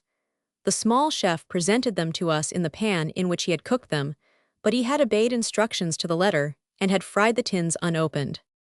After dinner we sat until late, while the older men told the young missionaries of atrocities of which, in the 20 years and within the last 3 years, they had been witnesses. Already in Mr. Morell's books I had read their testimony, but hearing from the men themselves, the tales of outrage and cruelty gave them a fresh and more intimate value, and sent me to bed hot and sick with indignation. But nevertheless, the night I slept at Thysville was the only cool one I knew in the Congo. It was as cool as is a night in autumn at home. Thysville, between the upper and the lower Congo, with its fresh mountain air, is an obvious site for a hospital for the servants of the state. To the Congo it should be what Simla is to the sick men of India, but the state is not running hospitals. It is in the rubber business. All steamers for the upper Congo and her great tributaries, whether they belong to the state or the missions, start from Leopoldville. There they fit out for voyages, some of which last 3 and 4 months. So it is a place of importance, but like Boma, it looks as though the people who yesterday built it meant tomorrow to move out. The riverfront is one long dump heap. It is a graveyard for rusty boilers, deckplates, chains, fire bars. The interior of the principal storehouse for ships, supplies, directly in front of the office of the captain of the port, looks like a junk shop for old iron and newspapers. I should have enjoyed taking the captain of the port by the neck and showing him the waterfront and marine shops at Calabar, the wharfs and quays of stone, the open places spread with gravel, the whitewashed cement gutters, the spare parts of machinery, greased and labeled in their proper shelves, even the condemned scrap iron in orderly piles, the whole yard as trim as a battleship. Although at Leopoldville the state has failed to build wharfs, the aesthetic features of the town have not been neglected, and there is a pretty plaza called Stanley Park. In the center of this plaza is a pillar with at its base a bust of Leopold, and on the top of the pillar a plaster-off Paris lady, nude, and not unlike the Bacchante of Mac Monus. Not so much from the likeness as from history, I deduced that the lady must be Cleo de Merode. But whether the monument is erected to her or to Leopold, or to both of them, I do not know. The monument in Stanley Park, erected not to Stanley but to Leopold. I left Leopoldville in the Deliverance. Some of the state boats that make the long trip to Stanleyville are very large ships. They have plenty of deck room and many cabins. With their flat, raft-like hull, their paddle wheel astern, and the covered sun deck, they resembled gigantic houseboats. Of one of these boats, the Deliverance was only 1/3 the size. But I took passage on her because she would give me a chance to see not only something of the Congo, but also one of its great tributaries, the less traveled Kasai. The Deliverance was about 6 to 5 feet overall and drew 3 feet of water. She was built like a mudscow, with a deck of iron plates. Amidships on this deck was a tiny cabin with berths for 2 passengers and standing room for 1. The furnaces and boiler were forward, banked by piles of wood. All the river boats burn only wood.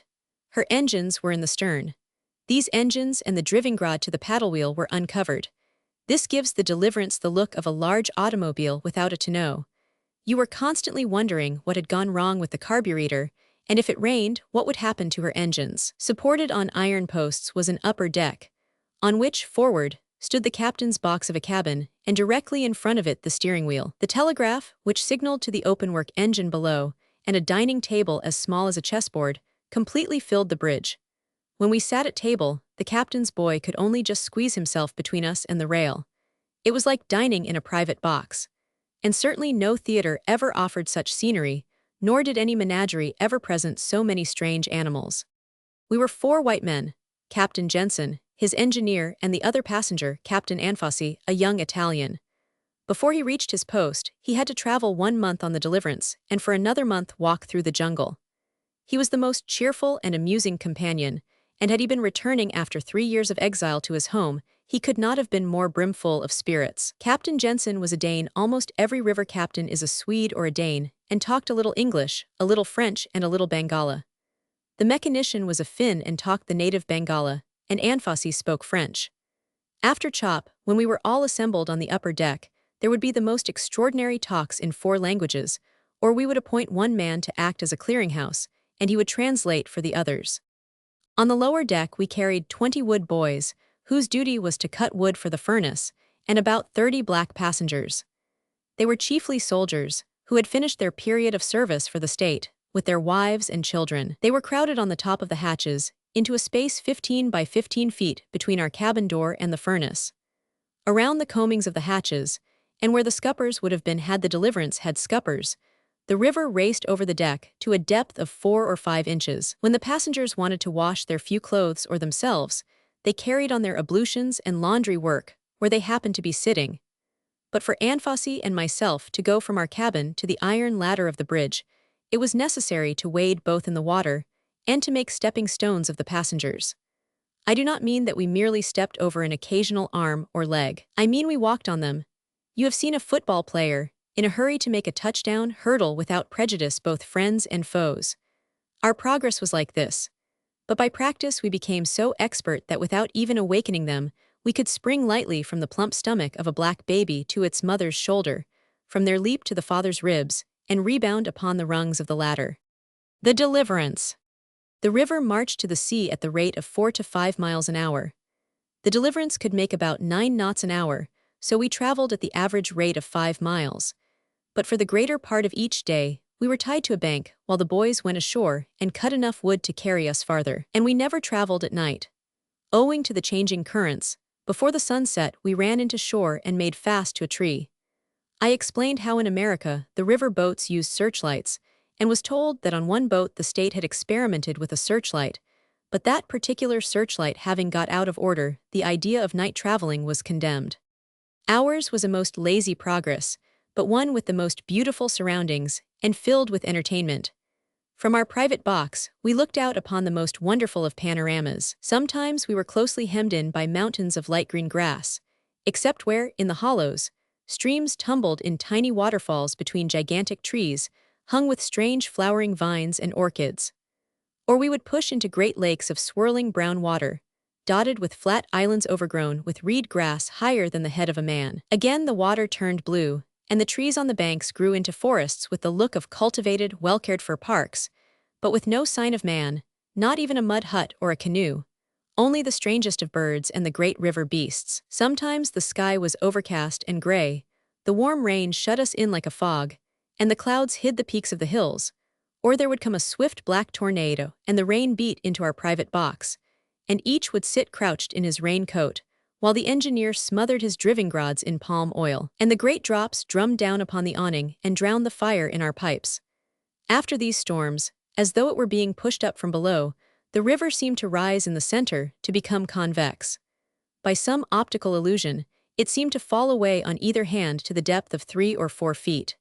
But as a rule, we had a brilliant, gorgeous sunshine that made the eddying waters flash and sparkle, and caused the banks of sand to glare like whitewashed walls, and turn the sharp, hard fronds of the palms into glittering sword blades. The movement of the boat tempered the heat, and in lazy content we sat in our lookout box and smiled upon the world. Except for the throb of the engine and the slow splash, splash, splash of the wheel, there was no sound. we might have been adrift in the heart of a great ocean. So complete was the silence, so few were the sounds of man's presence, that at times, one almost thought that ours was the first boat to disturb the Congo. Although we were traveling by boat, we spent as much time on land as on the water. Because the Deliverance burnt wood, and like an invading army, lived on the country, she was always stopping to lay in a supply. That gave Anfussy and myself a chance to visit the native villages or to hunt in the forest. To feed her steamers, the state has established along the riverbank posts for wood, and in theory at these places, there always is a sufficient supply of wood to carry a steamer to the next post. But our experience was either that another steamer had just taken all the wood, or that the boys had decided to work no more and had hidden themselves in the bush. The state posts were clearings, less than 100 yards square, cut out of the jungle. Sometimes only black men were in charge, but as a rule the chef de poste was a lonely, fever-ridden white, whose only interest in our arrival was his hope that we might spare him quinine. I think we gave away as many grains of quinine as we received logs of wood. Empty-handed we would turn from the wood post and steam a mile or so farther up the river, where we would run into a bank, and a boy with a steel hawser would leap overboard and tie up the boat to the roots of a tree. Then all the boys would disappear into the jungle and attack the primeval forest. Each was supplied with a machete and was expected to furnish a brase of wood. A brase is a number of sticks about as long and as thick as your arm, placed in a pile about 3 feet high and about 3 feet wide. To fix this measure, the head boy drove poles into the bank, 3 feet apart, and from pole to pole at the same distance from the ground stretched a strip of bark. When each boy had filled one of these openings, all the wood was carried on board, and we would unhitch the Deliverance, and she would proceed to burn up the fuel we had just collected. It took the 20 boys about 4 hours to cut the wood, and the Deliverance the same amount of time to burn it. It was distinctly a hand-to-mouth existence. As I have pointed out, when it is too dark to see the currents, the Congo captains never attempt to travel. So each night at sunset Captain Jensen ran into the bank, and as soon as the plank was out all the black passengers and the crew passed down it and spent the night on shore. In 5 minutes, the women would have the fires lighted, and the men would be cutting grass for bedding and running up little shelters of palm boughs, and hanging up linen strips that were both tents and mosquito nets. The native wife of a chef de poste. In the moonlight, the natives with their campfires and torches made most wonderful pictures. Sometimes for their sleeping place, the captain would select a glade in the jungle, or where a stream had cut a little opening in the forest, or a sandy island, with tall rushes on either side, and the hot African moon shining on the white sand and turning the palms to silver, or they would pitch camp in a buffalo wallow, where the grass and mud had been trampled into a clay floor by the hoofs of hundreds of wild animals. But the fact that they were to sleep where at sunrise, and at sunset came buffaloes, elephants, and panthers, disturbed the women not at all, and as they bent, laughing, over the iron pots, the firelight shone on their bare shoulders and was reflected from their white teeth and rolling eyes and brazen bangles. Until late in the night the goats would bleat, babies cry, and the boys and mammies talked, sang, quarreled, beat tom-toms, and squeezed mournful groans out of the accordion of civilization. One would have thought we had anchored off a busy village rather than at a place where before that night the inhabitants had been only the beasts of the jungle and the river. Roman 4s. Americans in the Congo. In trying to sum up what I found in the Congo Free State, I think what one fails to find there is of the greatest significance. To tell what the place is like, you must tell what it lacks. One must write of the Congo always in the negative. It is as though you asked, "What sort of a house is this one Jones has built?" and were answered, "Well, it has not any roof, and it has not any cellar, and it has no windows, floors, or chimneys. It's that kind of a house."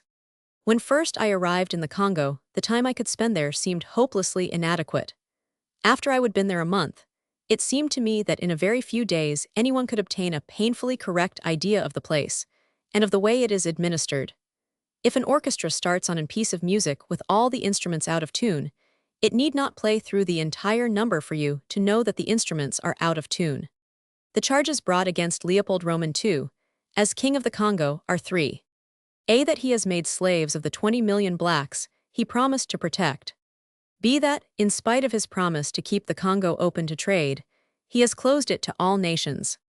C. That the revenues of the country, and all of its trade, he has retained for himself. Anyone who visits the Congo and remains only 2 weeks will be convinced that of these charges Leopold is guilty.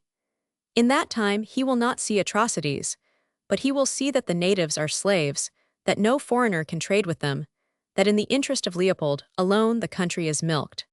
He will see that the government of Leopold is not a government. It preserves the perquisites and outward signs of government. It coins money, issues stamps, collects taxes, but it assumes none of the responsibilities of government. The Congo Free State is only a great trading house, and in it Leopold is the only wholesale and retail trader. He gives a bar of soap for rubber and makes a turnover of a cup of salt for ivory. He is not a monarch, he is a shopkeeper. And were the country not so rich in rubber and ivory, were the natives not sweated so severely, he also would be a bankrupt shopkeeper. For the Congo is not only one vast trading post, but also it is a trading post badly managed. Even in the republics of Central America where the government changes so frequently, and where each new president is trying to make hay while he can, there is better administration, more is done for the people, the rights of other nations are better respected. Were the Congo properly managed, it would be one of the richest territories on the surface of the earth. As it is, through ignorance and cupidity, it is being despoiled, and its people are the most wretched of human beings. In the White Book containing the reports of British vice-consuls on conditions in the Congo from April of last year to January of this year, Mr. Mitchell tells how the enslavement of the people still continues, how they the conscripts, as they are called, are hunted in the forest by soldiers, and brought in chained by the neck like criminals. They then, though conscripted to serve in the army, are set to manual labor. They are slaves. The difference between the slavery under Leopold and the slavery under the Arab raiders is that the Arab was the better and kinder master. He took prisoners just as Leopold seizes conscripts, but he had too much foresight to destroy whole villages, to carry off all the black man's livestock, and to uproot his vegetable gardens. He purposed to return, and he did not wish to so terrify the blacks that to escape from him they would penetrate farther into the jungle. His motive was purely selfish, but his methods, compared with those of Leopold, were almost considerate. The work the state today requires of the blacks is so oppressive that they have no time, no heart, to labor for themselves. In every other colony, French, English, German, in the native villages I saw vegetable gardens, goats and chickens, large, comfortable three-room huts, fences, and especially in the German settlement of the Cameroons at Douala, many flower gardens. In Belltown at Douala I walked for miles through streets lined with such huts and gardens, and saw whole families, the very old as well as the very young, sitting contentedly in the shade of their trees or at work in their gardens. In the Congo native villages I saw but one old person. Of chickens or goats that were not to be given to the government as taxes I saw none, and the vegetable gardens, when there were any such, were cultivated for the benefit of the chef de poste, and the huts were small, temporary, and filthy. The dogs in the kennels on my farm are better housed, better fed, and much better cared for, whether ill or well, than are the 20 millions of blacks along the Congo River. And that these human beings are so ill-treated is due absolutely to the cupidity of one man, and to the apathy of the rest of the world. And it is due as much to the apathy and indifference of whoever may read this, as to the silence of Elihu Root, or Sir Edward Grey. No one can shirk his responsibility by sneering, "Am I my brother's keeper?" The government of the United States and the 13 other countries have promised to protect these people, to care for their material and moral welfare, and that promise is morally binding upon the people of those countries. How much Leopold cares for the material welfare of the natives is illustrated by the prices he pays the boys who worked on the government steamer in which I went up the Kassai. They were bound on a 3-month voyage, and for each month's work on this trip, they were given in payment their rice and 80 cents. That is, at the end of the trip they received what in our money would be equivalent to $2.40, and that they did not receive in money, but in trade goods, which are worth about 10% less than their money value. So that of the $2.80 that is due them, these black boys, who for 3 months sweated in the dark jungle cutting wood, are robbed by this king of 24 cents. One would dislike to grow rich at that price. English missionaries, and some of their charges. In the French Congo, I asked the traders at Libreville what they paid their boys for cutting mahogany. I found the price was 4 francs a day without chop, or 3.5 francs with chop. That is, on one side of the river the French pay in cash for 1 day's work, what Leopold pays in trade goods for the work of a month. As a result the natives run away to the French side, and often, I might almost say invariably, when at the poste de boys on the Congo side we would find 2 cords of wood, on the other bank at the post for the French boats, we would count 250 cords of wood. I took photographs of the native villages in all the colonies, in order to show how they compared off the French and Belgian wood posts. The one well stocked and with the boys lying about asleep or playing musical instruments, or alert to trade and barter, and on the Belgian side no wood, and the unhappy white man alone, and generally shivering with fever. Had the photographs only developed properly, they would have shown much more convincingly than one can write how utterly miserable is the condition of the Congo Negro. And the condition of the white man at the wood posts is only a little better.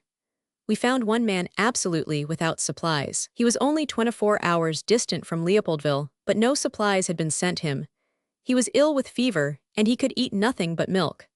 Captain Jensen had 6 cans of condensed milk, which the state calculated should suffice for him and his passengers for 3 months. He turned the lot over to the sick man. We found another white man at the first wood post on the Kasai, just above where it meets the Congo. He was in bed and dangerously ill with enteric fever. He had telegraphed the state at Leopoldville, and a box of medicines had been sent to him, but the state doctors had forgotten to enclose any directions for their use. We were as ignorant of medicines as the man himself, and as it was impossible to move him, we were forced to leave him lying in his cot with the row of bottles and tiny boxes that might have given him life, unopened at his elbow. It was 10 days before the next boat would touch at his post. I do not know that it reached him in time. One could tell dozens of such stories of cruelty to natives and of injustice and neglect to the white agents. The fact that Leopold has granted to American syndicates control over 2 great territories in the Congo may bring about a better state of affairs. And, in any event, it may arouse public interest in this country. It certainly should be of interest to Americans that some of the most prominent of their countrymen have gone into close partnership with a speculator as unscrupulous and as notorious as is Leopold, and that they are to exploit a country which as yet has been developed only by the help of slavery, with all its attendant evils of cruelty and torture. That Leopold has no right to give these concessions is a matter which chiefly concerns the men who are to pay for them, but it is an interesting fact. The Act of Berlin expressly states, "No power which exercises, or shall exercise, sovereign rights in the above-mentioned regions shall be allowed to grant therein a monopoly or favor of any kind in matters of trade." Leopold is only a steward placed by the powers over the Congo. He is a janitor, and he has no more authority to give even a foot of territory to Belgians, Americans, or Chinamen than the janitor of an apartment house has authority to fill the rooms with his wife's relations or sell the coal in the basement. The charge that the present concessionaires have no title that any independent trader or miner need respect is one that is sure to be brought up when the powers throw Leopold out and begin to clean house. The concessionaires take a sporting chance that Leopold will not be thrown out. It should be remembered that it is to his and to their advantage to see that he is not. In November of 1906, Leopold gave the International Forestry and Mining Company of the Congo mining rights in territories adjoining his private park, the Domaine de la Couronne, and to the American Congo Company, he granted the right to work rubber along the Congo River to where it joins the Kasai. This latter is a territory of 4,000 square miles.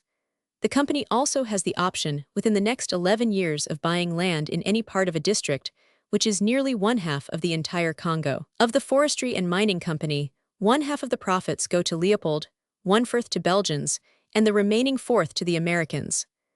Of the profits of the American Congo Company, Leopold is entitled to 1/2, and the Americans to the other half. This company was one originally organized to exploit a new method of manufacturing crude rubber from the plant. The company was taken over by Thomas F. Ryan and his associates.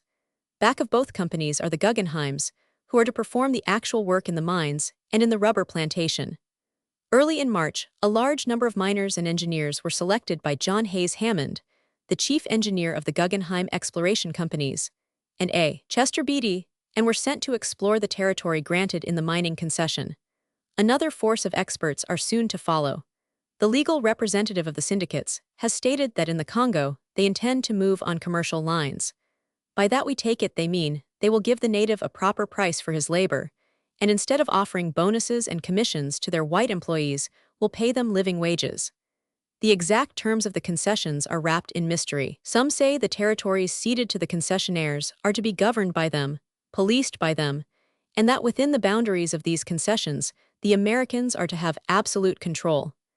If this be so, the syndicates are entering upon an experiment which for Americans is almost without precedent. They will be virtually what in England is called a chartered company, with the difference that the Englishmen receive their charter from their own government, while the charter under which the Americans will act will be granted by a foreign power, and for what they may do in the Congo, their own government could not hold them responsible. They are answerable only to the power that issued the charter, and that power is the just, the humane, the merciful Leopold.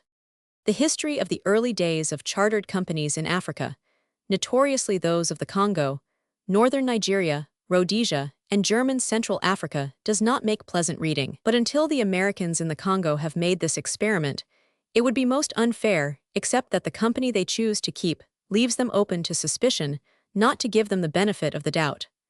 One can at least say for them that they seem to be absolutely ignorant of the difficulties that lie before them. At least that is true of all of them to whom I have talked.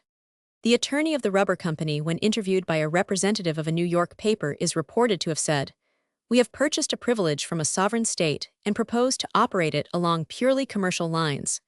With King Leopold's management of Congo affairs in the past, or with what he may do in an administrative way in the future, we have absolutely nothing to do." The italics are mine. When asked, "Under your concessions, are you given similar powers over the native blacks as are enjoyed by other concessionaires?" the answer of the attorney, as reported, was, "The problem of labor is not mentioned in the concession agreement, neither is the question of local administration. We are left to solve the labor problem in our own way, on a purely commercial basis, and with the question of government we have absolutely nothing whatever to do. The labor problem will not be formidable. Our mills are simple affairs. One man can manage them, and the question of the labor on the rubber concession is reduced to the minimum." This answer of the learned attorney shows an ignorance of labor conditions in the Congo which is, unless assumed, absolutely abject. If the American syndicates are not to police and govern the territories ceded them, but if these territories are to continue to be administered by Leopold, it is not possible for the Americans to have absolutely nothing to do with that administration. Leopold's sole idea of administration is that every black man is his slave. In other words, the only men the Americans can depend upon for labor are slaves. Of the profits of these American companies, Leopold is to receive one half. He will work his rubber with slaves. Are the Americans going to use slaves also, or do they intend on commercial lines to pay those who work for them living wages? And if they do, at the end of the fiscal year, having paid a fair price for labor, are they prepared to accept a smaller profit than will their partner Leopold, who obtains his labor with the aid of a chain and a whip? The laboring man, upon whom the American concessionaires must depend. If the man knows what he is talking about, he can mean but one thing. The motives that led Leopold to grant these concessions are possibly various. The motives that induced the Americans to take his offer were probably less complicated. With them it was no question of politics. They wanted the money, they did not need it, for they all are rich, they merely wanted it. But Leopold wants more than the half-profits he will obtain from the Americans. If the powers should wake from their apathy and try to cast him out of the Congo, he wants, through his American partners, the help of the United States. Should he be dethroned, by granting these concessions now on a share and share alike basis with Belgians, French, and Americans, he still, through them, hopes to draw from the Congo a fair income. And in the meanwhile, he looks to these Americans to kill any action against him that may be taken in our Senate and House of Representatives, even in the White House and Department of State. But the deal has already been made public, and the motives of those who now oppose improvement of conditions in the Congo and who support Leopold will be at once suspected. To me, the most interesting thing about the tract of land ceded to Mr. Ryan, apart from the number of hippopotamuses I saw on it, was that the people living along the Congo say that it is of no value. They told me that 2 years ago, after working it for some time, Leopold abandoned it as unprofitable, and they added that, when Leopold cannot whip rubber out of the forest, it is hard to believe that it can be obtained there legitimately by anyone else. On the bank, I saw the factories to which the unprofitable rubber had been carried from the interior. They had formerly belonged to Leopold, now they are the property of Mr. Ryan and of the American Congo Company. In only 2 years they already are in ruins, and the jungle has engulfed them. I was on the land owned by the company a dozen times or more, but I did not go into the interior. Even had I done so, I am not an expert on rubber, and would have understood nothing of paratrees, Lagos silk, and lion. I am speaking not of my own knowledge, only of what was told me by people who live on the spot. I found that this particular concession was well known, because, unlike the land given to the Forestry and Mines Company, it is not an inaccessible tract, but is situated only 8 miles from Leopoldville. In our language, that is about as far as is the Battery to 160th Street. Leopoldville is the chief place on the Congo River, and everyone there who spoke to me of the concession knew where it was situated, and repeated that it had been given up by Leopold as unprofitable, and that he had unloaded it on Mr. Ryan. They seemed to think it very clever of the king to have got rid of it to the American millionaire. To one knowing Mr. Ryan only from what he reads of him in the public press, he does not seem to be the sort of man to whom Leopold could sell a worthless rubber plantation. However, it is a matter which concerns only Mr. Ryan and those who may think of purchasing shares in the company. The Guggenheims, who are to operate this rubber, say that Leopold did not know how to get out the full value of the land, and that they, by using the machinery they will install, will be able to make a profit, where Leopold, using only native labor, suffered a loss. To the poor the ways of the truly rich are past finding out. After a man has attained a fortune sufficient to keep him in yachts and automobiles, one would think he could afford to indulge himself in the luxury of being squeamish, that as to where he obtained any further increase of wealth, he would prefer to pick and choose. On the contrary, these Americans go as far out of their way as Belgium to make a partner of the man who has wrung his money from wretched slaves, who were beaten, starved, and driven in chains. This concession cannot make them rich. It can only make them richer, and not richer in fact, for all the money they may whip out of the Congo could not give them one thing that they cannot now command, not an extra taste to the lips, not a fresh sensation, not one added power for good. To them, it can mean only a figure in ink on a page of a bank book. But what suffering, what misery it may mean to the slaves who put it there. Why should men as rich as these elect to go into partnership with one who sweats his dollars out of the naked black? How really fine, how really wonderful it would be if these same men, working together, decided to set free these 20 million people. Instead of joining hands with Leopold, they would overthrow him and march into the Congo free men, without his chain around their ankles, and open it to the trade of the world, and give justice and a right to live and to work and to sell and buy to millions of miserable human beings. These Americans working together could do it. They could do it from Washington, or 500 men with 2 Maxim guns could do it. The Kingdom of the Congo is only a house of cards. 500 filibusters could take Boma, proclaim the Congo open to the traders of the world, as the Act of Berlin declares it to be, and in a day make of Leopold the jest of Europe. They would only be taking possession of what has always belonged to them. Down in the Congo, I talked to many young officers of Leopold's army. They had been driven to serve him by the whips of failure, poverty, or crime. I do not know that the American concessionaires are driven by any such scourge. These younger men, who saw the depths of their degradation, who tasted the dirty work they were doing, were daily risking life by fever, through lack of food, by poisoned arrows, and for $300 a year. Their necessity was great. They had the courage of their failure. They were men one could pity. One of them picked at the band of blue and gold braid around the wrist of his tunic and said, "Look, it is our badge of shame." To me those foreign soldiers of fortune, who, sooner than starve at home or go to jail, serve Leopold in the jungle, seem more like men and brothers than these truly rich, who, of their own free will, safe in their downtown offices, become partners with this blackguard king. What will be the outcome of the American advance into the Congo? Will it prove the salvation of the Congo? Will it be, if that were possible, a greater evil?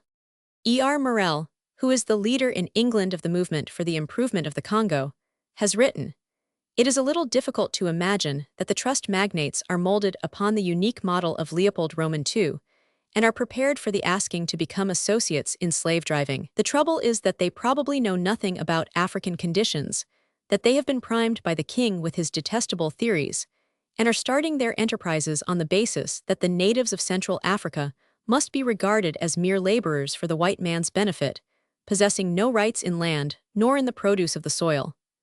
If Mr. Ryan and his colleagues are going to acquire their rubber over 4,000 square miles, by commercial methods, we welcome their advent. But we would point out to them that, in such a case, they had better at once abandon all idea of 300 or 400% dividends, with which the wily autocrat at Brussels has doubtless primed them. No such monstrous profits are to be acquired in tropical Africa under a trade system.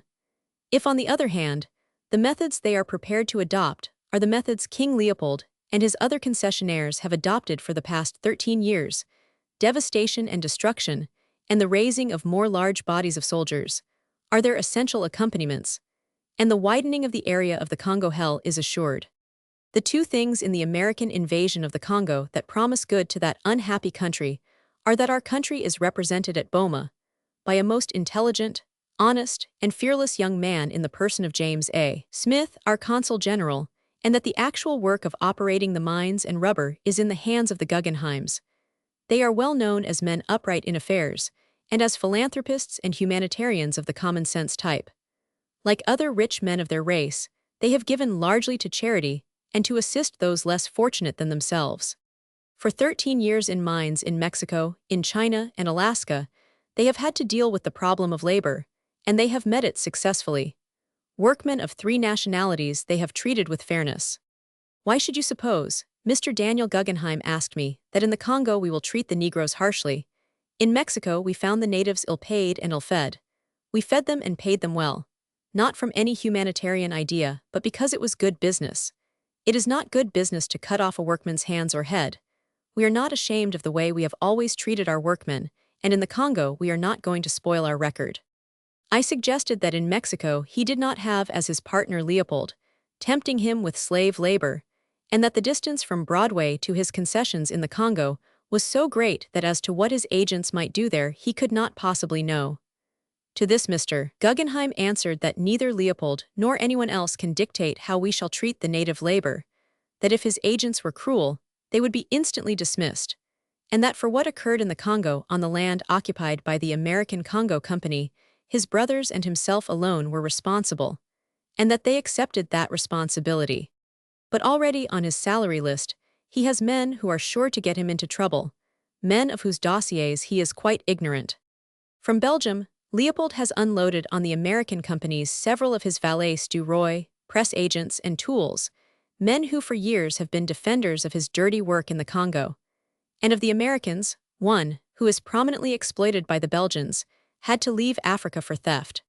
That Mr. Guggenheim wishes, and intends to give to the black in the Congo fair treatment, there is no possible doubt. But that on Broadway, removed from the scene of operations in time some 4 to 6 months, and in actual distance 8,000 miles, he can control the acts of his agents and his partners, remains to be proved. He is attacking a problem much more momentous than the handling of Mexican peons or Chinese coolies, and every step of the working out of this problem will be watched by the people of this country.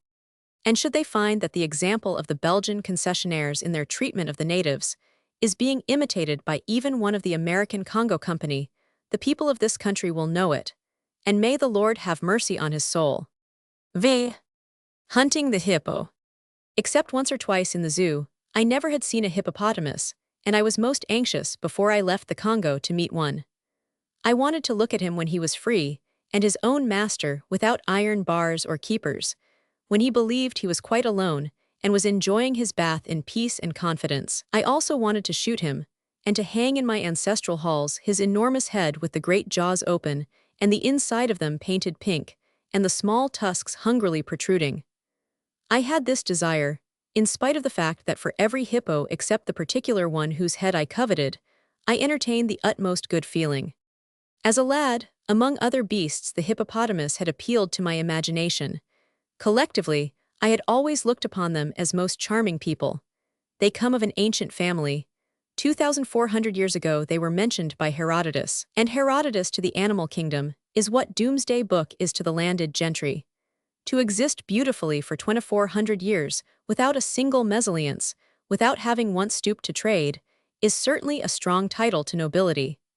Other animals by contact with man have become degraded. The lion, the king of beasts, now rides a bicycle, and growls as previously rehearsed at the young woman in spangles, of whom he is secretly afraid. And the elephant, the monarch of the jungle, and of a family as ancient and noble as that of the hippopotamus, the monarch of the river, has become a beast of burden and works for his living.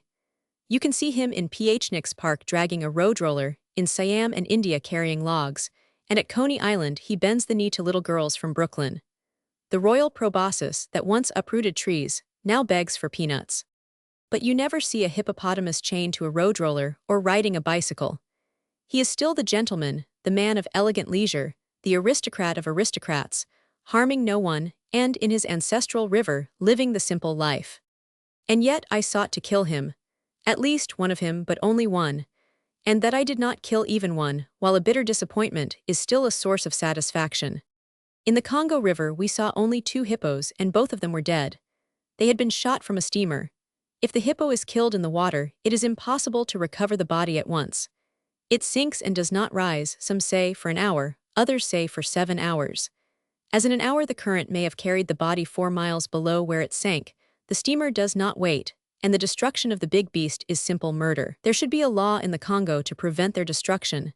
And no doubt, if the state thought it could make a few francs out of protecting the hippo, as it makes many million francs by preserving the elephant, which it does for the ivory, such a law would exist. We soon saw many hippos, but although we could not persuade the only other passenger not to fire at them, there are a few hippos still alive in the Congo.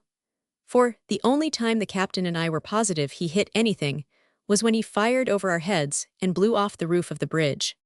When first we saw the 2 dead hippos, one of them was turning and twisting so violently that we thought he was alive. But as we drew near, we saw the strange convulsions were due to 2 enormous and ugly crocodiles who were fiercely pulling at the body. Crocodiles being man-eaters, we had no feelings about shooting them, either in the water or up a tree, and I hope we hit them. In any event, after we fired the body drifted on in peace. On my return trip, going with the stream, when the boat covers about 4 times the distance she makes when steaming against it, I saw many hippos. In one day I counted 6 to 9.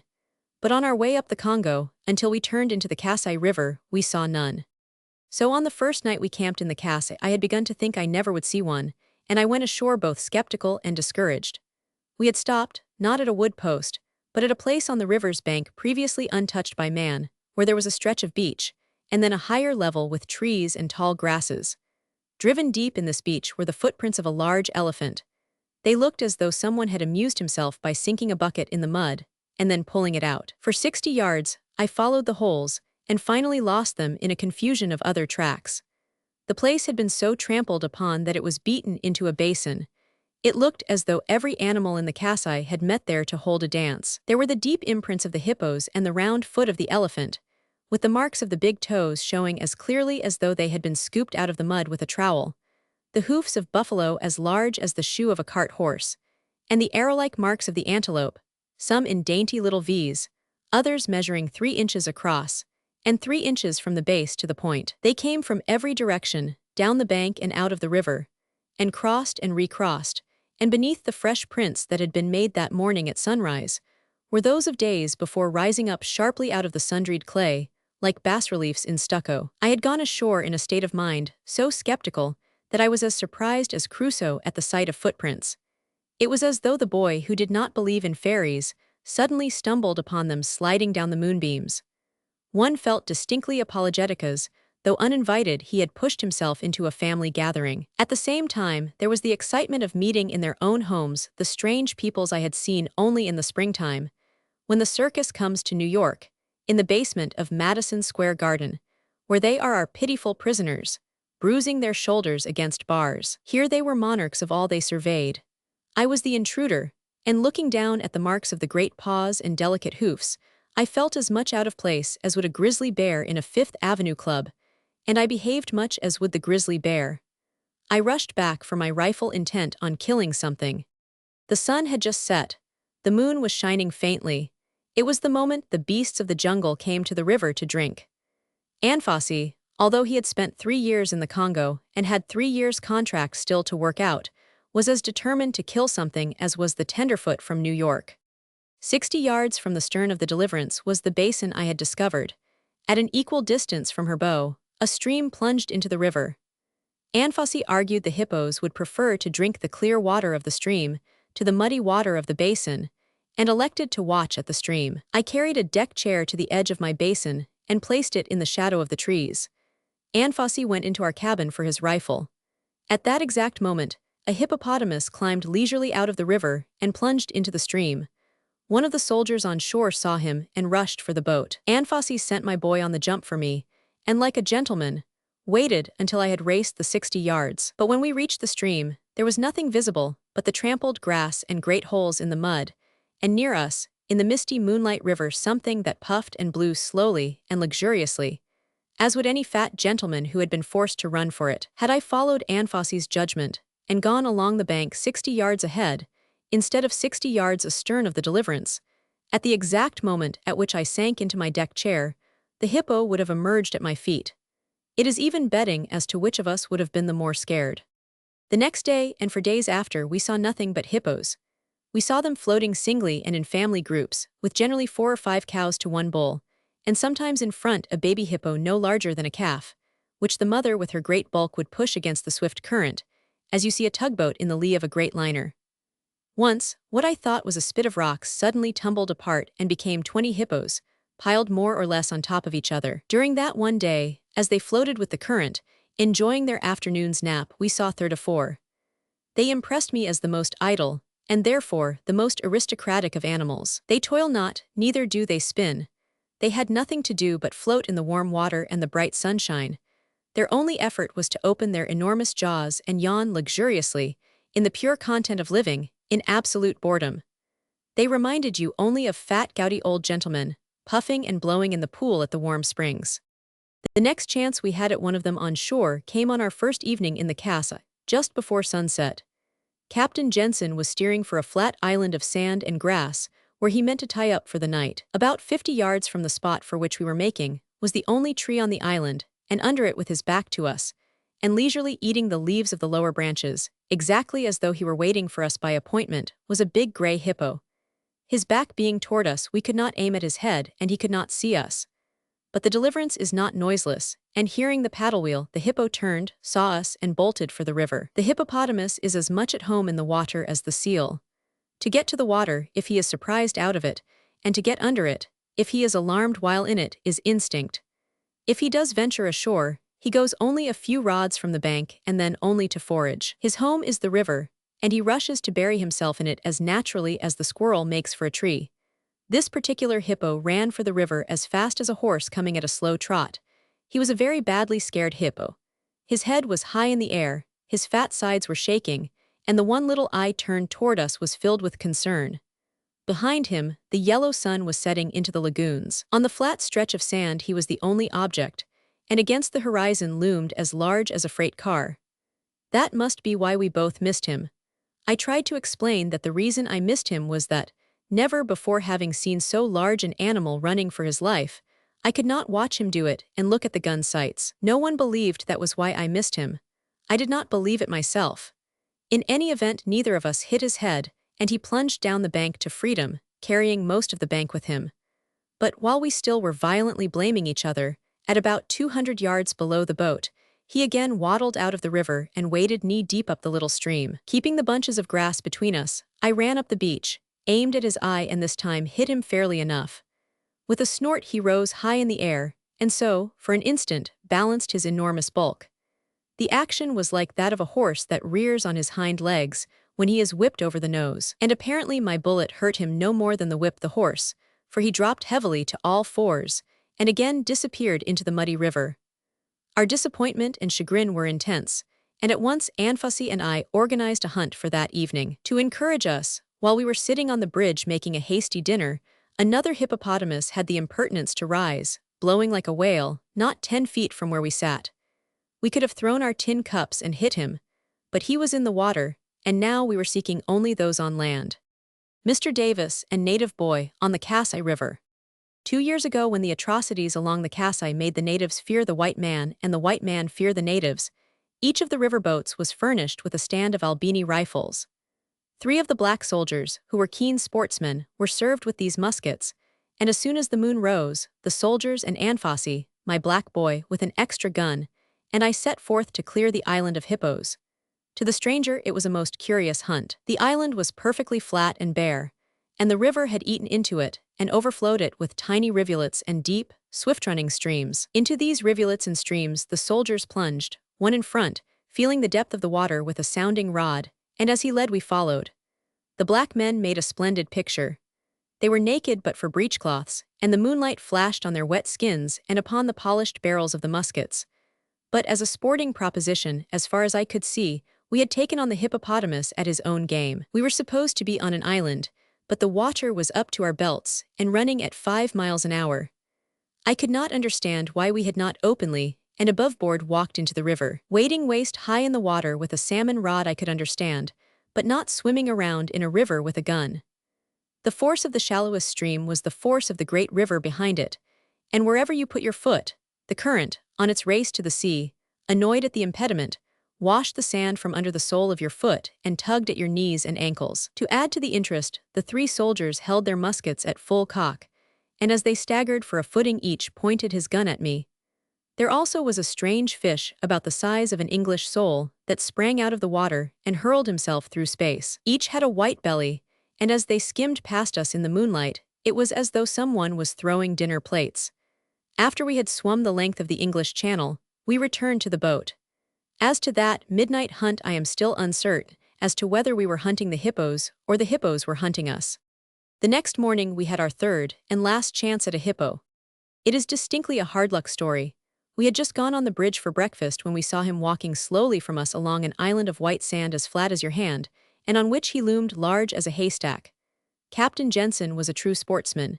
He jerked the bell to the engineer room, and at full speed the Deliverance raced for the shore.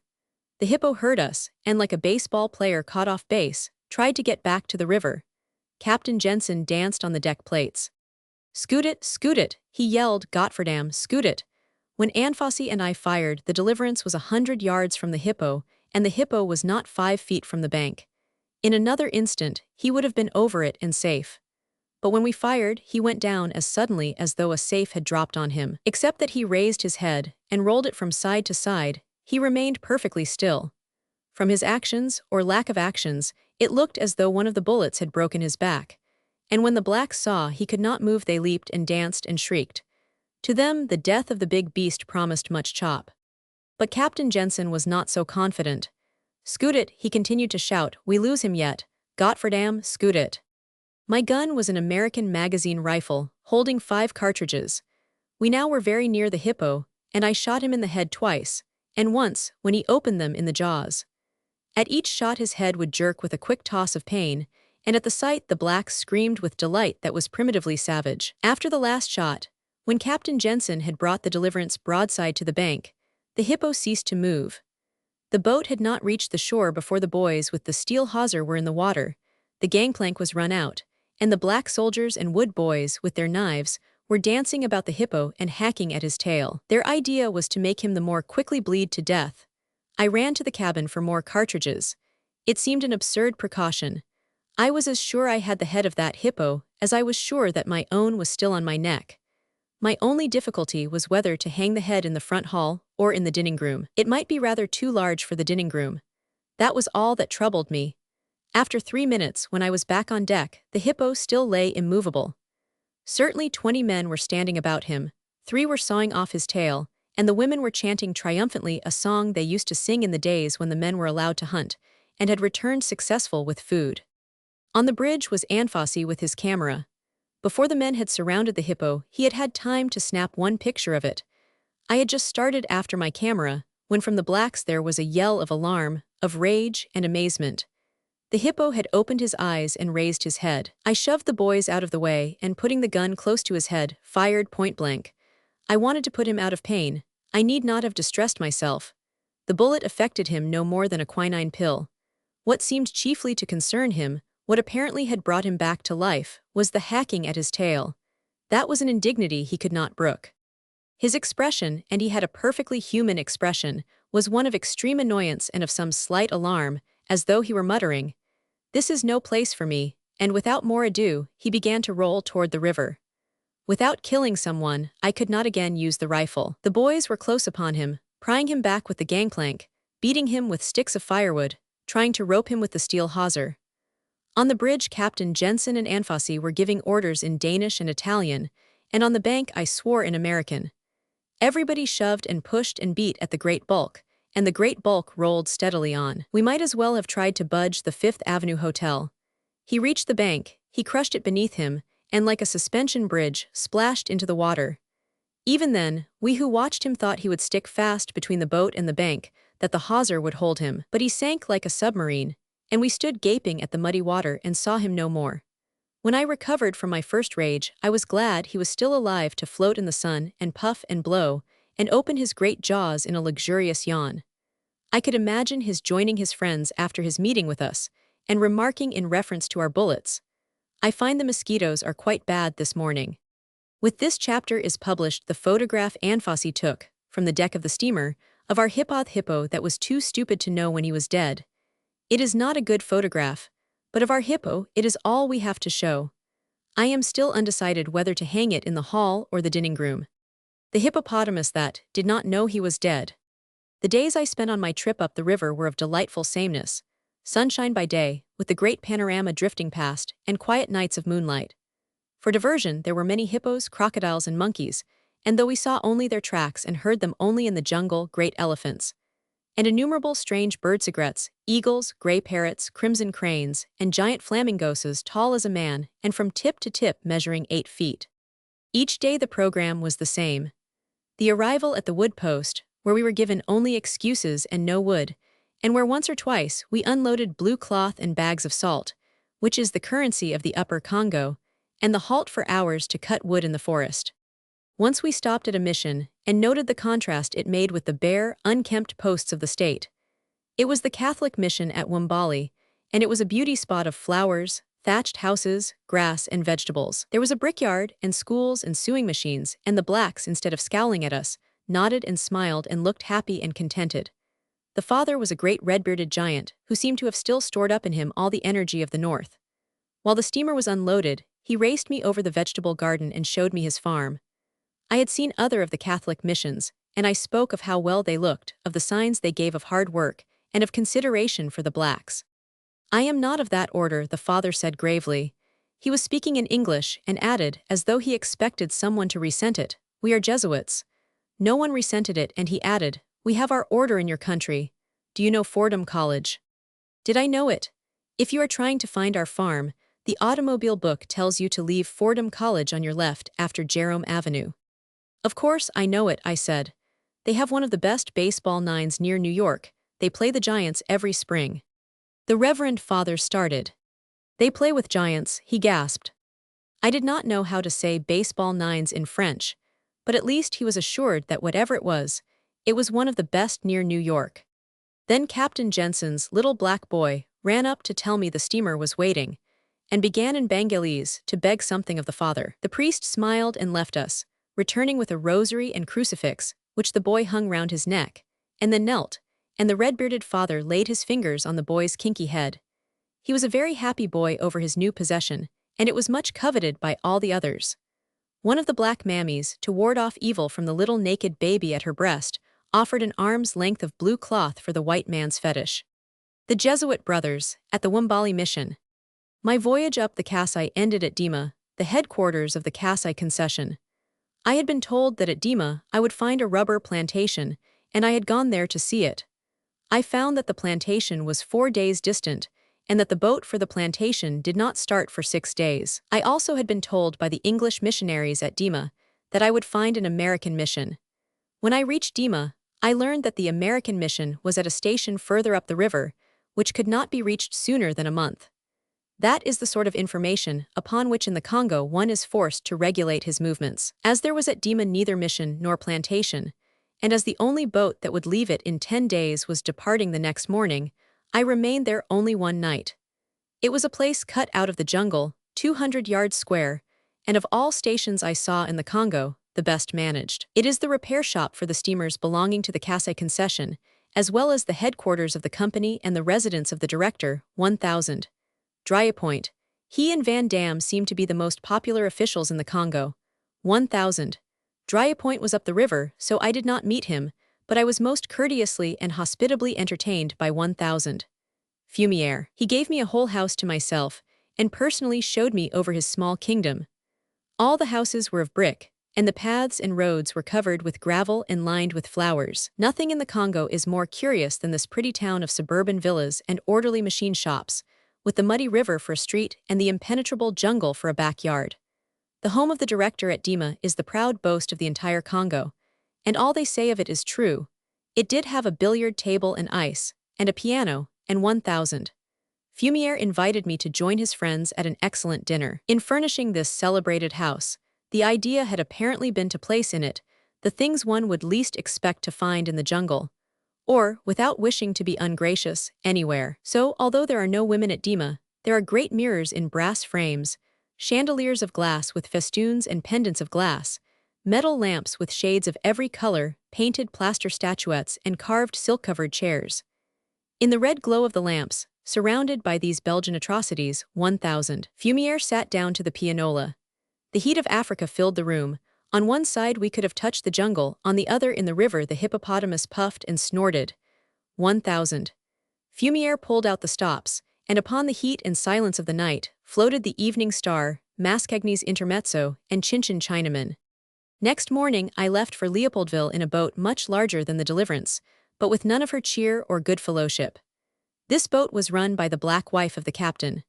Trailing her velvet gown, and cleaning her teeth with a stick of wood, she penetrated to every part of the steamer, making discipline impossible and driving the crew out of control. I was glad to escape at Kinshasa to the clean and homelike bungalow and beautiful gardens of the only Englishman still in the employ of the state, Mr. Cuthbert Mallet, who gave me hospitably of his scanty store of Scotch, and, what was even more of a sacrifice, of his precious handful of eggs. A week later I was again in Boma, waiting for the Nigeria to take me back to Liverpool. Before returning to the west coast, and leaving the subject of the Congo, I wished to testify to what seemed to me the enormously important work that is being done by the missionaries. I am not always an admirer of the missionary. Some of those one meets in China and Japan seem to be taking much more interest in their own bodies than in the souls of others. But in the Congo, almost the only people who are working in behalf of the natives are those attached to the missions. Because they bear witness against Leopold, much is said by his hired men and press agents against them, but they are deserving of great praise. Some of them are narrow and bigoted, and one could wish they were much more tolerant of their white brothers in exile, but compared with the good they do, these faults count for nothing. It is due to them that Europe and the United States know the truth about the Congo. They were the first to bear witness, and the hazardous work they still are doing for their fellow men is honest, practical Christianity. Roman 6. Old Calabars. While I was up the Congo and the Kasai rivers, Mrs. Davis had remained at Boma, and when I rejoined her, we booked passage home on the Nigeria. We chose the Nigeria, which is an elder Dempster freight and passenger steamer, in preference to the fast mail steamer. Because of the ports of the west coast, we wished to see as many as possible. And on her 6 weeks voyage to Liverpool, the Nigeria promised to spend as much time at anchor as at sea. On the coast it is a more serious matter to reserve a cabin than in New York. You do not stop at an uptown office, and on a diagram of the ship's insides, as though you were playing roulette, point at a number. Instead, as you are to occupy your cabin, not for 1, but for 6 weeks you search, as vigilantly as a Navy officer looking for contraband, the ship herself and each cabin. If that's all, we might as well get under way, said Captain Hughes. The anchor chains creaked. From the bank the proprietor of the Splendide waved his hand, and the long voyage to Liverpool had begun. It was as casual as halting and starting a cable car. According to schedule, after leaving the Congo, we should have gone south and touched at Londa. But on this voyage, outward bound, the Nigeria had carried, to help build the railroad at Lobito Bay, a deckload of camels. They had proved trying passengers, and instead of first touching at the Congo, Captain Hughes had continued on south and put them ashore. So we were robbed of seeing both Londa and the camels. This line, until Calabar is reached, carries but few passengers, and except to receive cargo, the ship is not fully in commission. During this first week she is painted and holystoned, her carpets are beaten, her cabins scrubbed and aired, and the passengers mess with the officers. So of the ship's life, we acquired an intimate knowledge, her interests became our own, and the necessity of feeding her gaping holds with cargo was personal and acute. On a transatlantic steamer, when once the hatches are down, the captain need think only of navigation. On these coasters, the hatches never are down, and the captain, that sort of captain dear to the heart of the owners, is the man who fills the holds. A skipper going ashore to drum up trade was a novel spectacle. Imagine the captain of one of the Atlantic Greyhounds prying among the warehouses on West Street, demanding of the merchants, "Anything going my way this trip." He would scorn to do it. Before his passengers have passed the custom officers, he is in mufti, and on his way to his villa on Brooklyn Heights, or to the Lambs Club, and until the Blue Peter is again at the fore, little he cares for passengers, mails, or cargo. But the captain of a coaster must be sailor and trader too. He is expected to navigate a coast, the latest chart of which is dated somewhere near 1830, and at which the waves rush in walls of spray, sometimes as high as a three-story house. He must speak all the known languages of Europe, and all the unknown tongues of innumerable black brothers. At each port he must entertain out of his own pocket the agents of all the trading houses, and in his head he must keep the market price, when laid down in Liverpool, of mahogany, copra, copal, rubber, palm oil, and ivory, to see that the agent has not overlooked a few bags of ground nuts, or a dozen puncheons of oil. He must go on shore and peer into the compound of each factory, and on board he must keep peace between the crew boys and the black deck passengers, and see that the white passengers with a temperature of 105 do not drink more than is good for them.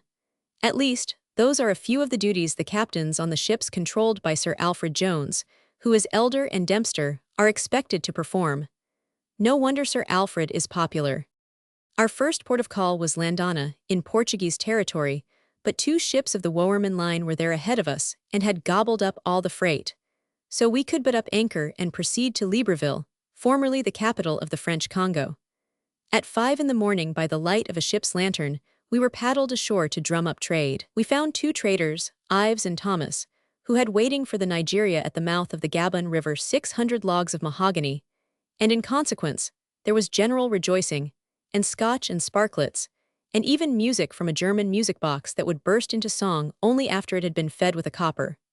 One of the clerks said that Ives had forgotten how to extract the coppers, and in consequence was using the music box as a savings bank. But the articles I found in the factories in Libreville were what, in the Congo, are called white man's goods, and were of excellent quality and in great variety. There were even French novels and cigars. Some of the latter, called the Young American on account of the name and the flag on the lid, tempted me, until I saw they were manufactured by Dusseldorfer and Vanderswassen, and one suspected Rotterdam. In Ives's factory, I saw for the first time a trade rifle or tower musket. In the vernacular of the coast, they are gaspipe guns.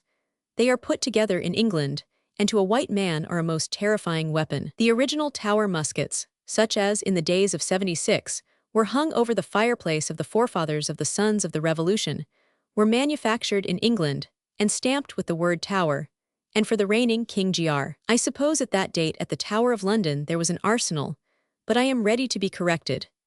Today the guns are manufactured at Birmingham, but they still have the flint lock, and still are stamped with the word Tower and the royal crown over the letters GR, and with the arrow which is supposed to mark the property of the government. The barrel is 3 feet 4 inches long, and the bore is that of an artesian well. The native fills 4 inches of this cavity with powder, and the remaining 3 feet with rusty nails, barbed wire, leaden slugs, and the legs and broken parts of iron pots. An officer of the WAFFS, in a fight in the bush in South Nigeria, had one of these things fired at him from a distance of 15 feet. He told me all that saved him was that when the native pulled the trigger, the recoil of the gun kicked the muzzle 2 feet in the air, and the native 10 feet into the bush. I bought a tower rifle at the trade price, £1, and brought it home. But although my friends have offered to back either end of the gun as being the more destructive, we have found no one with a sufficient sporting spirit to determine the point. Libreville is a very pretty town, but when it was laid out, the surveyors just missed placing the equator in its main street. It is easy to understand why, with such a live wire in the vicinity, Libreville is warm. From the same cause, it also is rich in flowers, vines, and trees, growing in generous, undisciplined abundance, making of Libreville one vast botanical garden, and burying the town and its bungalows under screens of green and branches of scarlet and purple flowers. Close to the surf runs an avenue bordered by giant coconut palms, and after the sun is down, this is the fashionable promenade. Here every evening may be seen in their freshest linen the 6 married white men of Libreville, and in the latest Paris frocks, the 6 married ladies, while from the verandas of the factories that line the sea front, and from under the paper lanterns of the café Guion the clerks and traders sip their absinthe and play dominoes, and cast envious glances at the 6 fortunate fellow exiles. For several days we lay a few miles south of Libreville, off the mouth of the Gabon River, taking in the logs of mahogany. It was a continuous performance of the greatest interest. I still do not understand why all those engaged in it were not drowned or pounded to a pulp.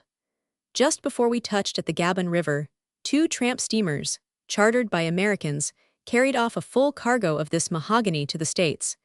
It was an experiment the result of which the traders of Libreville are awaiting with interest. The mahogany that the reader sees in America probably comes from Haiti, Cuba, or Belize, and is of much finer quality than that of the Gabon River, which latter is used for making what the trade calls fancy cigar boxes and cheap furniture. But before it becomes a cigar box, it passes through many adventures. Weeks before the steamer arrives, the trader, followed by his black boys, explores the jungle and blazes the trees. Then the boys cut trails through the forest, and using logs for rollers, drag and push the tree trunks to the bank of the river. There the tree is cut into huge cubes, weighing about a ton, and measuring 12 to 15 feet in length and 3 feet across each face. A boy can shape one of these logs in a day. Although his pay varies according to whether the tributaries of the river are full or low, so making the moving of the logs easy or difficult, he can earn about £3 10 shillings a month, paid in cash, compared with the 80 cents a month paid only a few miles away in the Congo Free State, and in trade goods, these are good wages. When the log is shaped, the mark of the trader is branded on it with an iron, just as we brand cattle, and it is turned loose on the river. At the mouth of the river there is little danger of the log escaping, for the waves are stronger than the tide, and drive the logs upon the shore. There in the surf, we found these tons of mahogany pounding against each other. In the ship's steam launch were iron chains, 100 yards long, to which, at intervals, were fastened dogs or spikes. These spikes were driven into the end of a log. The brand upon the log was noted by the captain and trader, and the logs, chained together like the vertebrae of a great sea serpent, were towed to the ship's side. There they were made fast, and 3 crew boys knocked the spike out of each log, warped a chain around it, and made fast that chain to the steel hawser of the winch. As it was drawn to the deck, a Senegalese soldier, acting for the customs, gave it a second blow with a branding hammer, and thundering and smashing, it swung into the hold. There, in the surf, we found these tons of mahogany, pounding against each other. In the roundup of the logs, the star performers were the 3 crew boys at the ship's side. For days, in fascinated horror, the 6 passengers watched them, prayed for them, and made bets as to which would be the first to die. One understands that a crew boy is as much at home in the sea as on shore, but these boys were neither in the sea nor on shore. They were balancing themselves on blocks of slippery wood that weighed a ton, but which were hurled about by the great waves as though they were lifebelts. All night the hammering of the logs made the ship echo like a monster drum, and all day without an instant's pause each log reared and pitched, spun like a barrel, dived like a porpoise, or, broadside, battered itself against the iron plates. But no matter what tricks it played, a crew boy rode it as easily as though it were a horse in a merry-go-round. It was a wonderful exhibition. It furnished all the thrills that one gets when watching a cowboy on a bucking bronco or a trained seal. Again and again, a log, in wicked conspiracy with another log, would plan to entice a crew boy between them and smash him. At the sight the passengers would shriek a warning, the boy would dive between the logs, and a mass of 1,200 pounds of mahogany would crash against a mass weighing 1,500 with a report like colliding freight cars. And then, as, breathless, we waited to see what once was a crew boy float to the surface, he would appear sputtering and grinning, and saying to us as clearly as a crew smile can say it, "He never touched me." A log of mahogany, jammed in the anchor chains. 2 days after we had stored away the mahogany we anchored off Douala, the capital of the German Cameroons. Douala is built upon a high cliff, and from the water the white and yellow buildings with many pillars gave it the appearance of a city. Instead, it is a clean, pretty town. With the German habit of order, it has been laid out like barracks, but with many gardens, well-kept, shaded streets, and high, cool houses, scientifically planned to meet the necessities of the tropics. At Douala, the white traders and officials were plump and cheerful-looking, and in the air there was more of prosperity than fever. The black and white sentry boxes, and the native soldiers practicing the stork march of the Kaiser's army, were signs of a rigid military rule.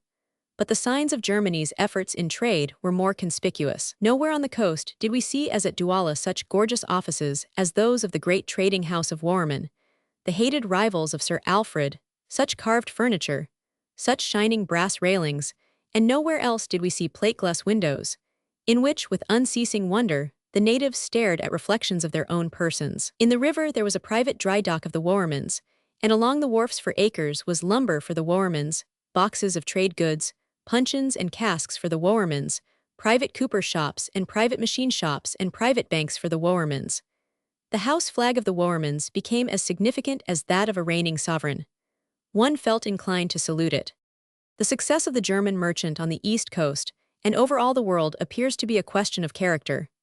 He is patient, methodical, painstaking. It is his habit of industry that is helping him to close port after port to English, French, and American goods. The German clerks do not go to the East Coast or to China and South America to drink absinthe or whiskey, or to play dominoes or cricket. They work twice as long as do the other white men, and during those longer office hours they toil twice as hard. One of our passengers was a German agent returning for his vacation. I used to work in the smoking room, and he always was at the next table, also at work, on his ledgers and account books. He was so industrious that he bored me, and one day I asked him why, instead of spoiling his vacation with work, he had not balanced his books before he left the coast. "It is an error," he said. "I cannot find him." And he explained that in the record of his 3-year stewardship, which he was to turn over to the directors in Berlin, there was somewhere a mistake of a sixpence.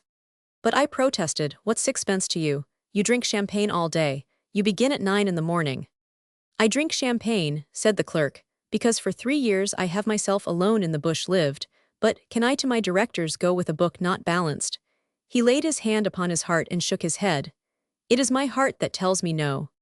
After 3 weeks he gave a shout. His face blushed with pleasure, and actual tears were in his eyes.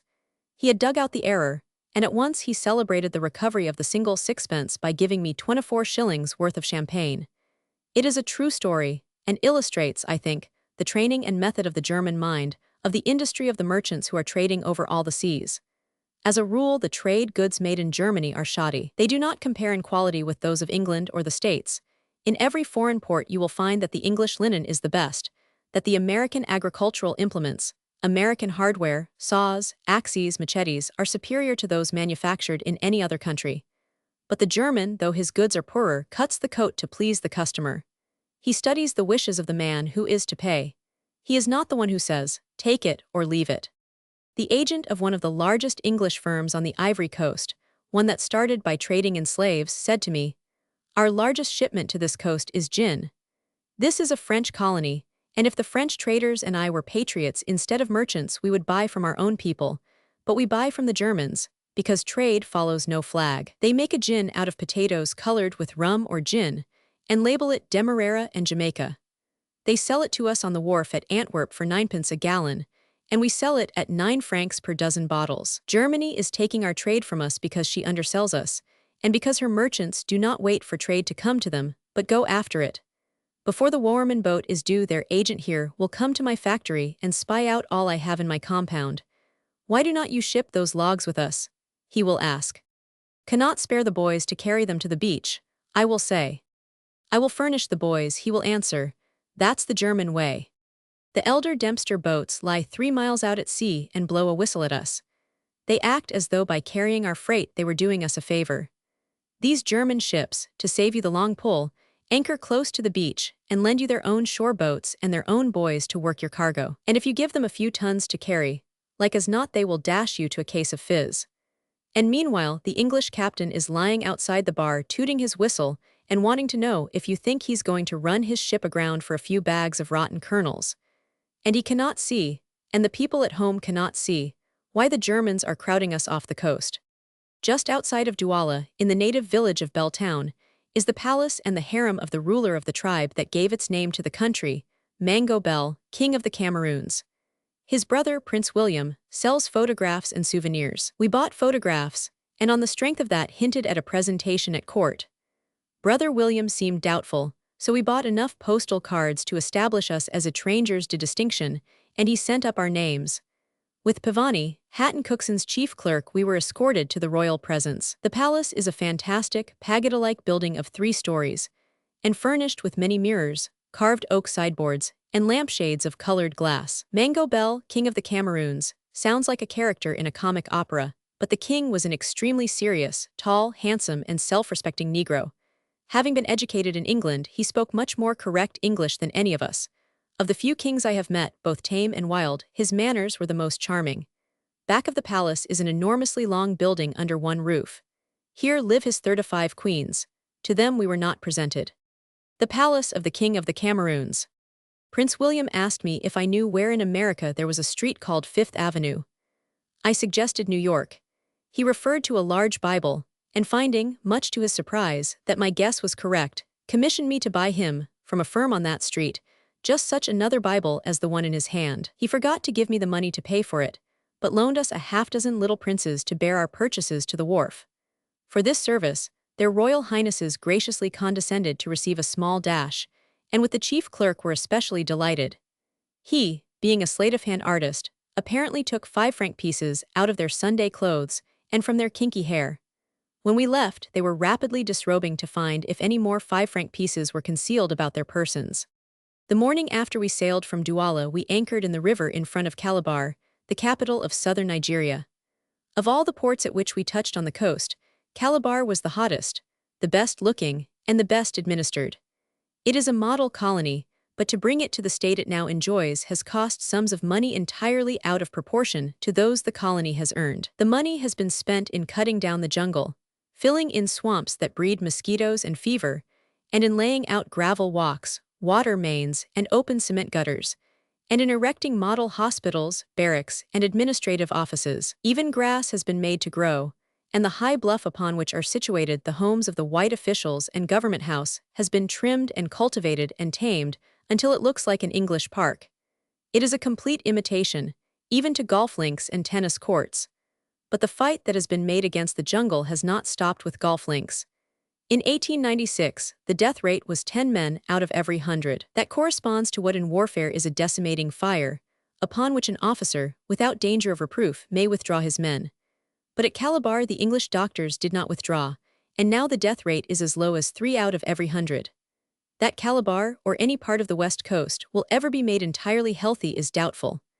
Man can cut down a forest and fill in a swamp, but he cannot reach up, as to a gas jet, and turn off the sun. And at Calabar, even at night when the sun has turned itself off, the humidity and the heat leave one sweating, tossing, and gasping for air. In Calabar, the first thing a white man learns is not to take any liberties with the sun. When he dresses, eats, drinks, and moves about, the sun is as constantly on his mind as it is on the face of the sundial. The chief ascent to the top of the bluff where the white people live is up a steep cement walk about 80 yards long. At the foot of this a white man will be met by 4 hammock-bearers, and you will see him get into the hammock and be carried in it the 80 yards. Out at the barracks of the West African Frontier Force, the WAFFS, the officers, instead of from the shade of the veranda watching the noncoms, teach a native the manual, were themselves at work, and each was howling orders at the black recruits and smashing a gun against his hip and shoulder as smartly as a drill sergeant. I found the standard maintained at Calabar the more interesting, because the men were almost entirely their own audience. If they make the place healthy, and attractive-looking, and dress for dinner, and shy at cocktails, and insist that their tan shoes shall glow like meerschaum pipes, it is not because of the refining presence of lovely women, but because the men themselves like things that way. The men of Calabar have learned that when the sun is at 110, morals, like material things, disintegrate, and that, though the temptation is to go about in bathroom slippers and pajamas, one is wiser to bolster up his drenched and drooping spirit with a stiff shirt front and a mess jacket. They tell that in a bush station in Upper Nigeria, one officer got his 500 SO because with an audience of only a white sergeant he persisted in a habit of shaving twice a day. The home of the 30 queens of King Mango Bell. There are very few women in Calabar. There are 3 or 4 who are wives of officials, 2 nurses employed by the government, and the Mother Superior and Sisters of the Order of St. Joseph, and of course all of them are great belles. For the sisters, especially the officers, the government people, the traders, the natives, even the rival missionaries, have the most tremendous respect and admiration. The sacrifice of the woman who, to be near her husband on the coast, consents to sicken and fade and grow old before her time, and of the nurse who, to preserve the health of others, risks her own, is very great. But the sacrifice of the sisters, who have renounced all thought of home and husband, and who have exiled themselves to this steaming swampland, seems the most unselfish. In order to support the 150 little black boys and girls who are at school at the mission, the sisters rob themselves of everything except the little that will keep them alive. 2. In addition to their work at the mission, act as nurses in the English hospital, and for that they receive together 600. This forms the sole regular income of the 5 women, for each 120 a year. With anything else that is given them in charity, they buy supplies for the little converts. They live in a house of sandstone and zinc that holds the heat like a flat iron. They are obliged to wear a uniform that is of material and fashion so unsuited to the tropics that Dr. Chichester, in charge of the hospital, has written in protest against it to Rome. And on many days they fast, not because the church bids them so to do, but because they have no food. And with it all, these 5 gentlewomen are always eager, cheerful, sweet of temper, and a living blessing to all who meet them. What now troubles them is that they have no room to accommodate the many young heathen who come to them to be taught to wear clothes, and to be good little boys and girls. This is causing the sisters great distress. Anyone who does not believe in that selfish theory, that charity begins at home, but who would like to help to spread Christianity in darkest Africa and give happiness to 5 noble women who are giving their lives for others, should send a postal money order to Marie T. Martin, the Reverend Mother Superior of the Catholic Mission of Old Calabar, southern Nigeria. And if you are going to do it, as they say in the advertising pages, do it now. The Mother Superior and Sisters of St. Joseph, and their converts at Old Calabar.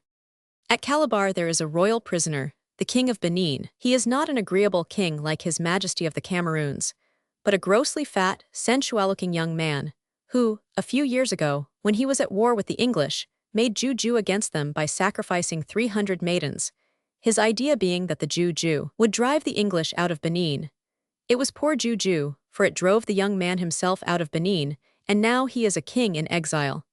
As far as I could see, the social position of the king is insecure, and certainly in Calabar he does not move in the first circles. One afternoon, when the 4 or 5 ladies of Calabar and Mr. Bedwell, the acting commissioner, and the officers of the WAFF were at the clubhouse having ice drinks, the king at the head of a retinue of cabinet officers, high priests, and wives bore down upon the clubhouse with the evident intention of inviting himself to tea. Personally, I should like to have met a young man who could murder 300 girls and worry over it so little that he had not lost one of his 300 pounds, but the others were considerably annoyed and sent an A500, 100, to tell him to move on, as though he were an organ grinder or a performing bear. These kings, exclaimed a subaltern of the WAFFS, indignantly, are trying to push in everywhere. When we departed from Calabar, the only thing that reconciled me to leaving it and its charming people was the fact that when the ship moved there was a breeze. While at anchor in the river, I had found that not being able to breathe by day or to sleep by night in time is trying, even to the stoutest constitution. Although most of the ports we saw only from across a mile or 2 of breakers, they always sent us something of interest. Sometimes all the male passengers came on board drunk. With the miners of the Gold Coast and the palm oil ruffians, it used to be a matter of etiquette not to leave the coast in any other condition. Not so to celebrate your escape seemed ungenerous and ungrateful. At Sekondi, one of the miners from Ashanti was so completely drunk that he was swung over the side, tied up like a plumpudding, in a bag. When he emerged from the bag, his expression of polite inquiry was one with which all could sympathize. To lose consciousness on the veranda of a café, and awake with a bump on the deck of a steamer many miles at sea, must strengthen one's belief in magic carpets. How the boys who paddled the shore boats live long enough to learn how to handle them is a great puzzle. We were told that the method was to take out one green boy with a crew of 11 experts. But how did the original 11 become experts? At Accra, where the waves are very high and rough, are the best boat boys on the coast. We watched the custom houseboat fight her way across the 2 miles of surf to the shore. The fight lasted 2 hours. It was as thrilling as watching a man cross Niagara Falls on a tightrope. The greater part of the 2 hours, the boat stood straight in the air, as though it meant to shake the crew into the sea, and the rest of the time it ran between walls of water 10 feet high and was entirely lost to sight. Two things about the paddling on the west coast make it peculiar. The boys sit, not on the thwarts but on the gunwales, as a woman rides a side saddle, and in many parts of the coast the boys use paddles shaped like a fork or a trident. One asks how, sitting as they do, they are able to brace themselves, and how with their forked paddles they obtain sufficient resistance. A coaster's explanation of the split paddle was that the boys did not want any more resistance than they could prevent. The crew boys sit, not on the thwarts, but on the gunwales, as a woman rides a side saddle. There is no more royal manner of progress than when one of these boats lifts you over the waves, with the boys chanting some wild chorus, with their bare bodies glistening, their teeth and eyes shining, the splendid muscles straining, and the dripping paddles flashing like 12 mirrors. Some of the chiefs have canoes of as much as 60 menpor, and when these men sing, and their bodies and voices are in unison, a war canoe seems the only means of locomotion, and a 60-horsepower racing car becomes a vehicle suited only to the newly rich. I knew I had left the west coast when, the very night we sailed from Sierra Leone, for greater comfort, I reached for a linen bedspread that during 4 stifling, reeking weeks had lain undisturbed at the foot of the berth. During that time, I had hated it as a monstrous thing, as something as hot and heavy as a red flannel blanket, as a buffalo robe. And when, on the following night, I found the windscreen was not in the airport, and that nevertheless I still was alive, I knew we had passed out of reach of the equator, and that all that followed would be as conventional as the trippers who joined us at the Canary Isles, and as familiar as the low, gray skies, the green, rain-soaked hills, and the complaining channel gulls that convoyed us into Plymouth Harbor. Roman 7. Along the east coast, where a man picked up on a flying carpet and dropped without warning into Lourenço Marques, he might guess for a day before he could make up his mind where he was, or determine to which nation the place belonged. If he argued from the adobe houses with red-tiled roofs and walls of cobalt blue, the palms, and the yellow custom house, he might think he was in Santiago. The Indian merchants in velvet and gold embroideries seated in deep, dark shops which breathe out dry, pungent odors might take him back to Bombay. The Sudanese and Egyptians in long blue nightgowns and freshly ironed fezzes would remind him of Cairo. The dwarfish Portuguese soldiers, of Madeira, Lisbon, and Madrid, and the black, bare-legged policemen in khaki with great numerals on their chests, of Benin, Sierra Leone, or Zanzibar. After he had noted these and the German, French, and English merchants in white duck, and the Dutch maniforsmen, who look like ship's stewards, the French marines in coal-scuttle helmets, the British jactors in their bare feet, and the native Kaffir women, each wrapped in a single, gorgeous shawl with a black baby peering from beneath her shoulder blades, he would decide, by using the deductive methods of Sherlock Holmes, that he was in the midway of the Chicago Fair. Several hundred years ago, de Gama sailed into de Lagoa Bay and founded the town of Lourenço Marques, and since that time, the Portuguese have always felt that it is only due to him and to themselves to remain there. They have great pride of race, and they like the fact that they possess and govern a colony. So, up to the present time, in spite of many temptations to dispose of it, they have made the ownership of de Lagoa Bay an article of their national religion. But their national religion does not require of them to improve their property. And today, it is much as it was when the sails of de Gama's fleet first stirred its poisonous vapors. The harbor itself is an excellent one, and the bay is 22 miles long. But there is only one landing pier, and that such a pier as would be considered inconsistent with the dignity of the Larchmont Yacht Club. To the town itself Portugal has been content to contribute as her share the gatherers of taxes, collectors of customs, and dispensers of official seals. She is indifferent to the fact that the bulk of general merchandise, wine, and machinery that enter her port is brought there by foreigners. She only demands that they buy her stamps. Her importance in her own colony is that of a toll gate at the entrance of a great city. Lourenço Marques is not a spot which one would select for a home. When I was first there, the deaths from fever were averaging 15 a day, and men who dined at the club one evening were buried hurriedly before midnight, and when I returned in the winter months, the fever had abated, but on the night we arrived 20 men were robbed. The fact that we complained to the police about one of the 20 robberies struck the commandant as an act of surprising and unusual interest. We gathered from his manner that the citizens of Lourenço Marques look upon being robbed as a matter too personal and selfish with which to trouble the police. It was perhaps credulous of us, as our hotel was liberally labeled with notices warning its patrons that owing to numerous robberies in this hotel, Our guests will please lock their doors. This was one of 3 hotels owned by the same man. One of the others had been described to us as the Tough Hotel, and at the other, a few weeks previous, a friend had found a puffetter barring his bedroom door. The choice was somewhat difficult. On her way from Lourenço Marques to Beira, our ship, the Kanzler, kept close to the shore, and showed us lowlying banks of yellow sand and coarse green bushes. There was none of the majesty of outline which reaches from Table Bay to Durban, none of the blue mountains of the colony, nor the deeply wooded tablelands and great inlets of Caffraria. The rocks which stretch along the southern coast, and against which the waves break with a report like the bursting of a lyddite shell, had disappeared, and along Gazaland and the Portuguese territory only swamps and barren sandhills accompanied us in a monotonous yellow line.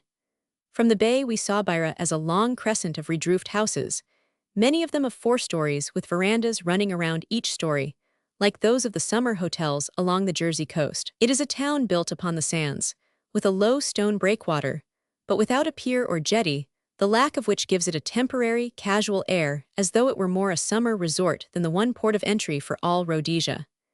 It suggested Coney Island to one, and to others Asbury Park and the boardwalk at Atlantic City. When we found that in spite of her Portuguese flags and naked blacks, Beira reminded us of nothing except an American summer resort, we set to discovering why this should be, and decided it was because, after the red dust of the colony and the Transvaal, we saw again stretches of white sand, and instead of corrugated zinc, flimsy houses of wood, which you felt were only opened for the summer season and which for the rest of the year remained boarded up against driven sands and equinoctial gales.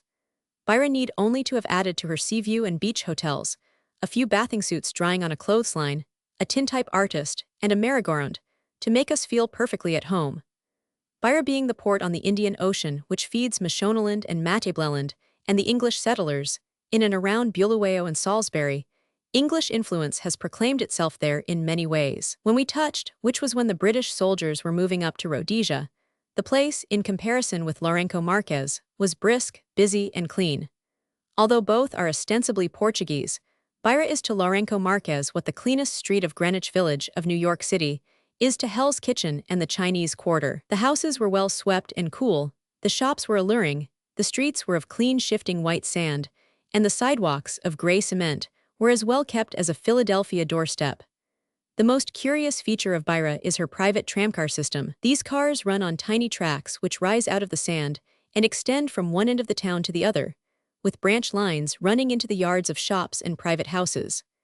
The motive power for these cars is supplied by black boys who run behind and push them.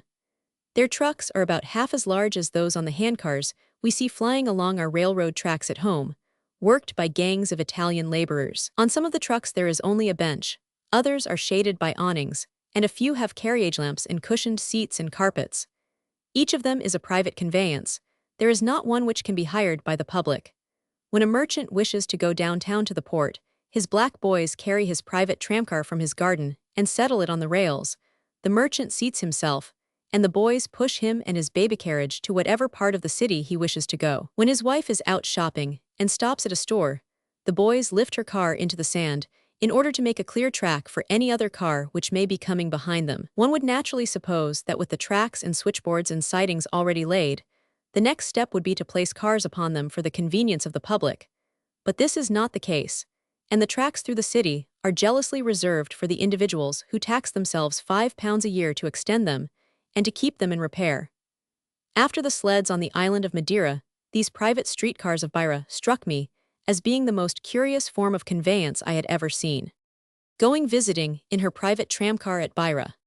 Beira was occupied by the Companhia de Mozambique, with the idea of feeding Salisbury and Bulawayo from the north, and drawing away some of the trade which at that time was monopolized by the merchants of Cape Town and Durban. The Tsetse fly belt lay between Beira on the coast and the boundary of the chartered company's possessions, and as neither oxen nor mules could live to cross this, it was necessary, in order to compete with the Cape Bulawayo line, to build a railroad through the swamp and jungle.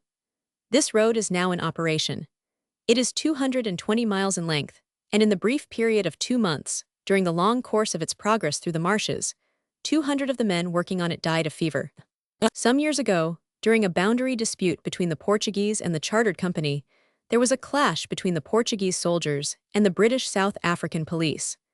How this was settled, and the honor of the Portuguese officials satisfied, Kipling has told us in the delightful tale of Judson and the Empire. It was off Beira that Judson fished up a buoy and anchored it over a sandbar, upon which he enticed the Portuguese gunboat. A week before we touched at Beira, the Portuguese had rearranged all the harbor buoys, but after the casual habits of their race, had made no mention of the fact. The result was that the Kanzler was hung up for 24 hours. We tried to comfort ourselves by thinking that we were undoubtedly occupying the same mudbank which had been used by the strategic Judson to further the course of empire. The Kanzler could not cross the bar to go to Chind, so the adjutant, which belongs to the same line and which was created for these shallow waters, came to the Kanzler, bringing Chind with her. She brought every white man in the port, and those who could not come on board our ship remained contentedly on the adjutant, clinging to her rail as she alternately sank below or was tossed high above us. For 3 hours they smiled with satisfaction, as though they felt that to have escaped from Chind, for even that brief time, was sufficient recompense for a thorough ducking and the pains of seasickness.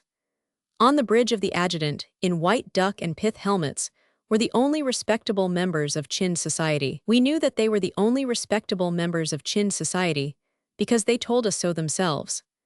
On her lower deck, she brought 2 French explorers, fully dressed for the part as Tartarin of Tarascon might have dressed it in white havelocks and gaiters buckled up to the thighs, and clasping express rifles in new leather cases. From her engine room came stokers from Egypt, and from her forward deck Malays in fresh white linen, Mohammedans in fez and turban, Portuguese officials, chiefly in decorations, Indian coolies and Zanzibari boys, very black and very beautiful, who wound and unwound long blue strips of cotton about their shoulders, or ears, or thighs as the heat, or the nature of the work of unloading required. Among these strange peoples were goats, as delicately colored as a meerschaum pipe, and with the horns of our red deer, strange white oxen with humps behind the shoulders, those that are exhibited in cages at home as sacred buffalo, but which here are only patient beasts of burden, and gray monkeys, wildcats, snakes and crocodiles in cages addressed to Hagenbeck, Hamburg.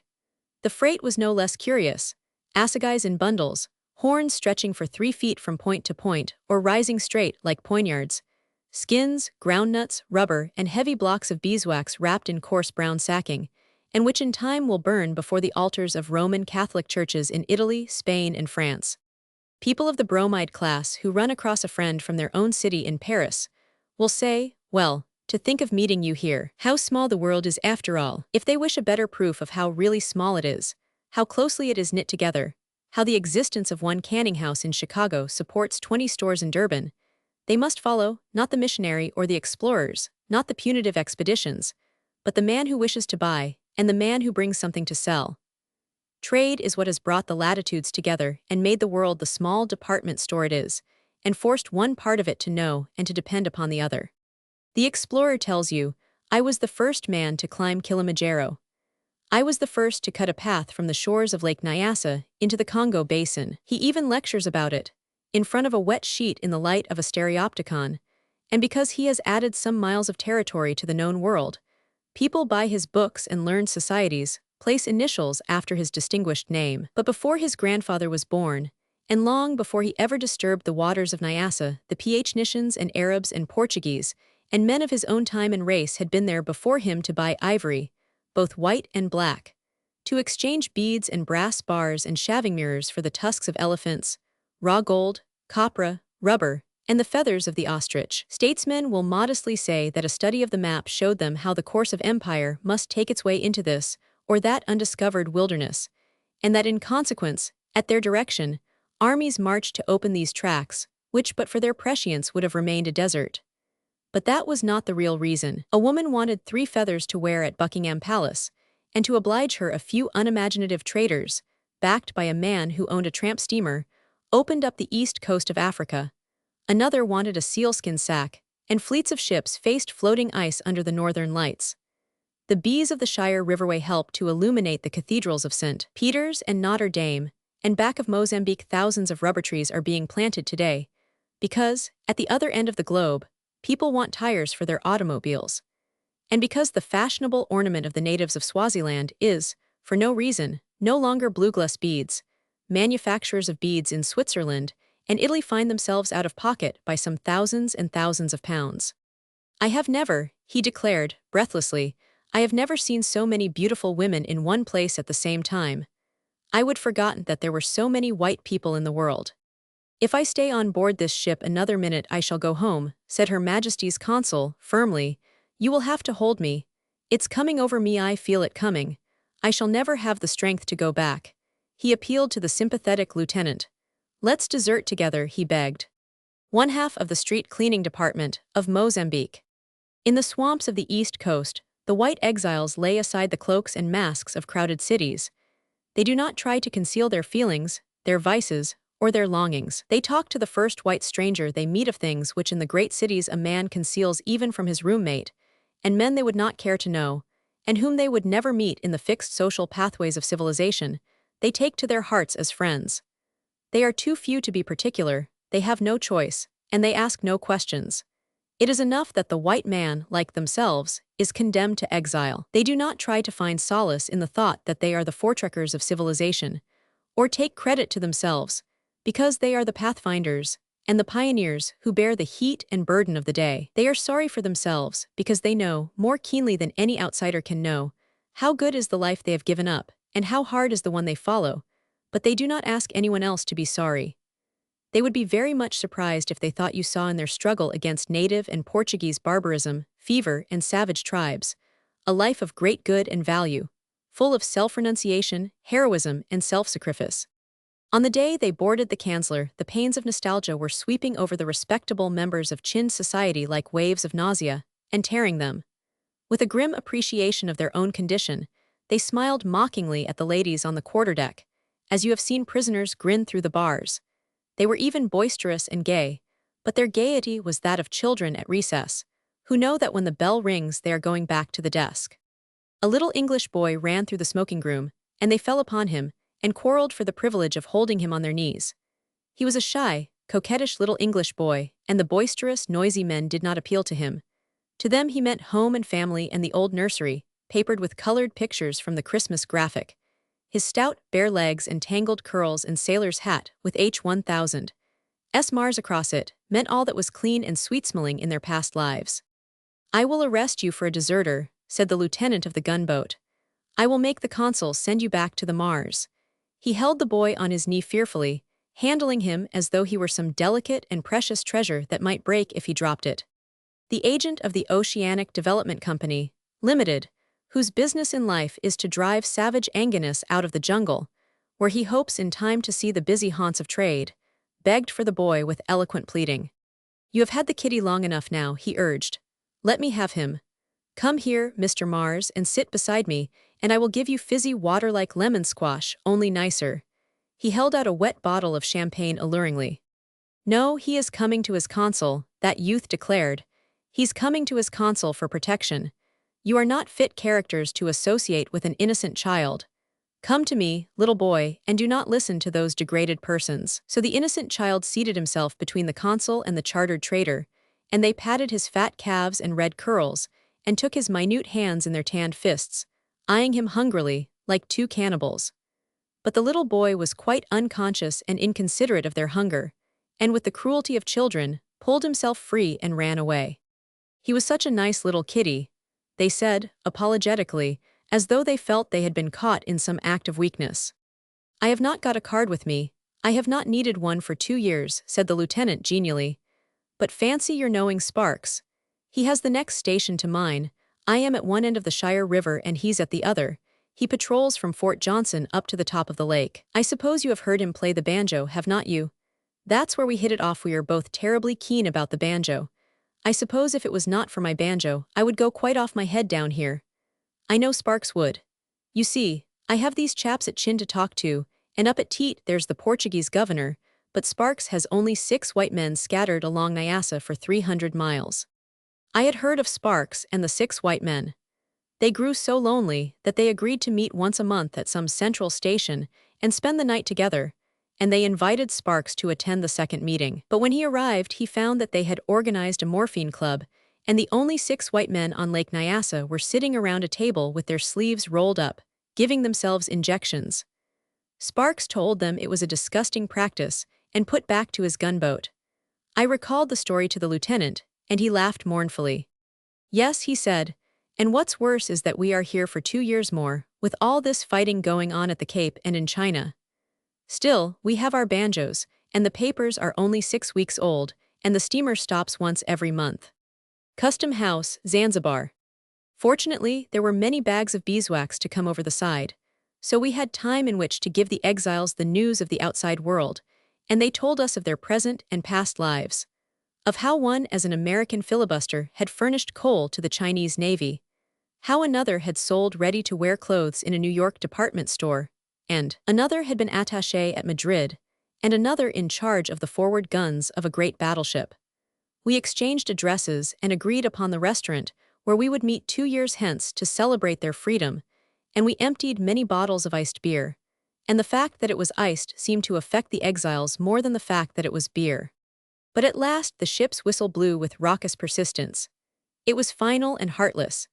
It rang down the curtain on the mirage, which once a month comes to mock Chind with memories of English villages, of well-kept lawns melting into the Thames, of London asphalt and flashing hansoms. With a jangling of bells in the engineer room, the mirage disappeared, and in 5 minutes to the exiles of Chind, the Kanzler became a grey tub with a pennant of smoke on the horizon line. Notai did not lose the white-clad youths. The lieutenant now is the commander of a cruiser, and the consul, a consul general, and they write me that the editor of the Chind newspaper, on his editorial page, has complained that he also should be included among the respectable members of Chind society. He claims his absence at Teat, at the time of the visit of the Kanzler, alone prevented his social position being publicly recognized. That justice may be done, he now is officially, though tardily, created a member of Chind's respectable society. RH 500. The profession of the slave-trader, unless it be that of his contemporary, the pirate praying under his black flag, is the one which holds you with the most gruesome and fascinating interest. Its inhumanity, its legends of predatory expeditions into unknown jungles of Africa, the long return marches to the coast, the captured blacks who fall dead in the trail, the dead pulling down with their chains those who still live, the stifling holds of the slave ships, the swift flights before pursuing ships of war, the casting away, when too closely chased, of the ship's cargo and the sharks that followed, all of these come back to one as he walks the shore wall of Mozambique. From there he sees the slave towns in the harbor, the jungles on the mainland through which the slaves came by the thousands, and still come one by one, and the ancient palaces of the Portuguese governors, dead now some hundreds of years, to whom this trade in human agony brought great wealth and no loss of honor. Chain-gangs of petty offenders outside of Zanzibar. Mozambique in the days of her glory was, with Zanzibar, the great slave market of East Africa, and the Portuguese and the Arabs who fattened on this traffic built themselves great houses there, and a fortress capable, in the event of a siege, of holding the garrison and all the inhabitants as well. Today the slave trade brings to those who follow it more of adventure than of financial profit, but the houses and the official palaces and the fortress still remain, and they are, in color, indescribably beautiful. Blue and pink and red and light yellow are spread over their high walls, and have been so washed and chastened by the rain and sun, that the whole city has taken on the faint, soft tints of a once brilliant watercolor. The streets themselves are unpeopled, empty and strangely silent. Their silence is as impressive as their beauty. In the heat of the day, which is from sunrise to past sunset, you see no one. You hear no footfall, no voices, no rumble of wheels or stamp of horses' hoofs. The bare feet of the native, who is the only human being who dares to move abroad, makes no sound, and in Mozambique there are no carriages and no horses.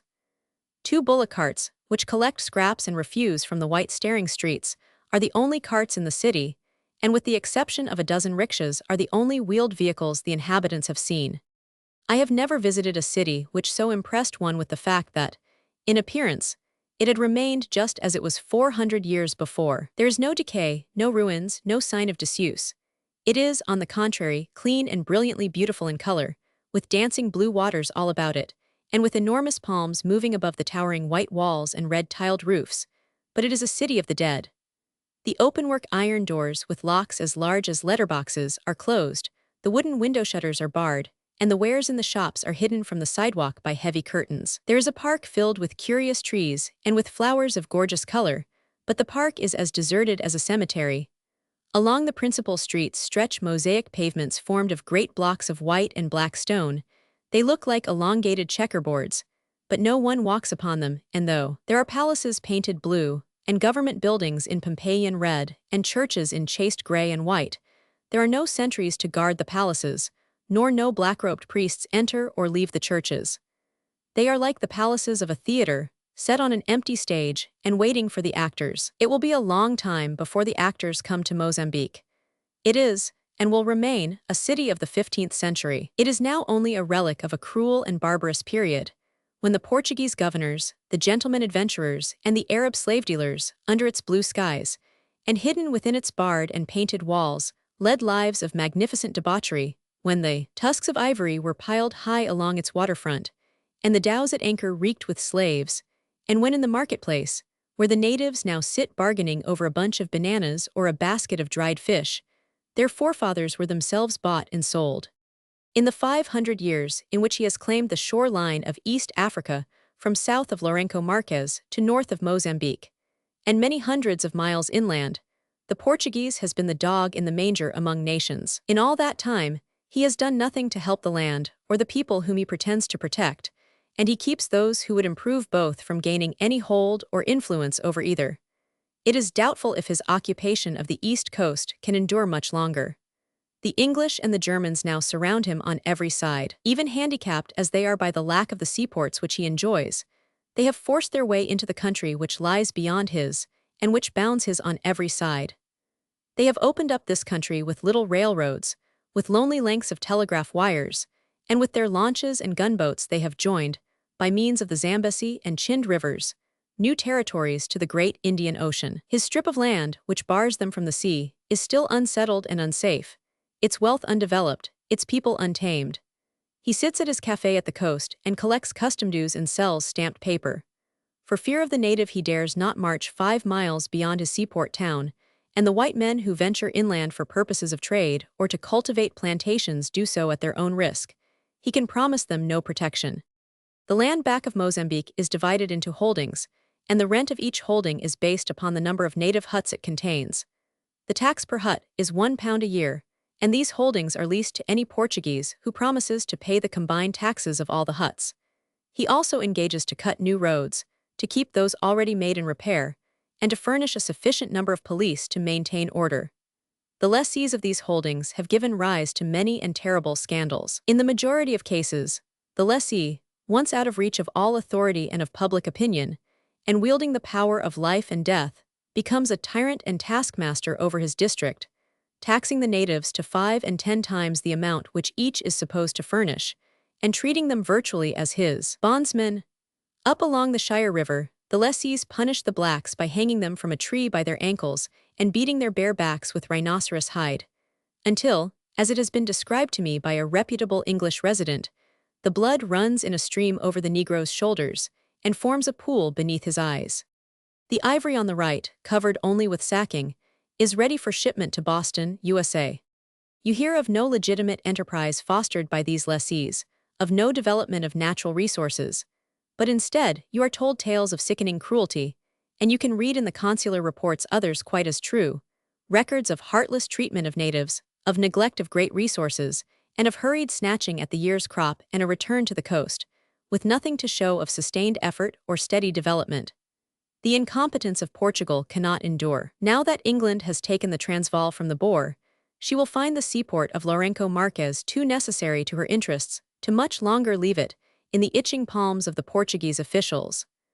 Beira she also needs to feed Rhodesia, and the Zambesi and Chind rivers to supply the British Central African Company. Farther north, the Germans will find that if they mean to make German Central Africa pay, they must control the seaboard. It seems inevitable that, between the two great empires, the little kingdom of Portugal will be crowded out, and having failed to benefit either herself or anyone else on the east coast, she will withdraw from it, in favor of those who are fitter to survive her. There is no more interesting contrast along the coast of East Africa than that presented by the colonies of England, Germany, and Portugal. Of these three, the colonies of the Englishmen are, as one expects to find them, the healthiest, the busiest, and the most prosperous. They thrive under your very eyes. You feel that they were established where they are, not by accident, not to gratify a national vanity or a ruler's ambition, but with foresight and with knowledge, and with the determination to make money, and that they will increase and flourish because they are situated where the natives and settlers have something to sell, and where the men can bring, in return, something the natives and colonials wish to buy. Port Elizabeth, Durban, East London, and Zanzibar belong to this prosperous class, which gives good reason for the faith of those who founded them. On the other hand, as opposed to these, there are the settlements of the Portuguese, rotten and corrupt, and the German settlements of Dar es Salaam and Tanga, which have still to prove their right to exist. Outwardly, to the eye, they are model settlements. Dar es Salaam, in particular, is a beautiful and perfectly appointed colonial town. In the care in which it is laid out, in the excellence of its sanitary arrangements, in its cleanliness, and in the magnificence of its innumerable official residences, and in their sensible adaptability to the needs of the climate, one might be deceived into believing that Dar es Salaam is the beautiful gateway of a thriving and busy colony. But there are no ramparts of merchandise along her wharves, no bulwarks of strangely scented bales blocking her waterfront. No lighters push hurriedly from the shore to meet the ship, although she is a German ship, or to receive her cargo of articles made in Germany. On the contrary, her freight is unloaded at the English ports, and taken on at English ports. And the German traders who send their merchandise to Hamburg in her hold come over the side at Zanzibar, at Durban, and at Aden, where the English merchants find in them fierce competitors. There is nothing which goes so far to prove the falsity of the saying that trade follows the flag, as do these model German colonies with their barracks, governor's palace, officers' clubs, public pleasure parks, and with no trade, and the English colonies, where the German merchants remain, and where, under the English flag, they grow steadily rich. The German emperor, believing that colonies are a source of strength to an empire, rather than the weakness that they are, has raised the German flag in Central East Africa. But the ships of the German East African Company, subsidized by him, carry their merchandise to the English ports, and his German subjects remain where they can make the most money. They do not move to those ports where the flag of their country would wave over them. Dar es Salaam, although it lacks the one thing needful to make it a model settlement, possesses all the other things which are needful, and many which are pure luxuries. Its residences, as I have said, have been built after the most approved scientific principles of ventilation and sanitation. In no tropical country have I seen buildings so admirably adapted to the heat and climatic changes, and at the same time more in keeping with the surrounding scenery. They are handsome, cool-looking, white and clean, with broad verandas, high walls, and false roofs under which currents of air are lured in spite of themselves. The residences are set back along the high bank which faces the bay. In front of them is a public promenade, newly planted shade trees arch over it, and royal palms reach up to it from the very waters of the harbor. At one end of this semicircle are the barracks of the Sudanese soldiers, and at the other is the official palace of the governor. Everything in the settlement is new, and everything is built on the scale of a city, and with the idea of accommodating a great number of people. Hotels and cafes, better than anyone finds in the older settlements along the coast, are arranged on the waterfront, and there is a church capable of seating the entire white population at one time. If the place is to grow, it can do so only through trade, and when trade really comes, all these palaces and cafes and barracks, which occupy the entire waterfront, will have to be pushed back to make way for warehouses and custom-house sheds. At present it is populated only by officials, and I believe 12 white women. The late Sultan of Zanzibar in his state carriage. In writing of Zanzibar, I am embarrassed by the knowledge that I am not an unprejudiced witness.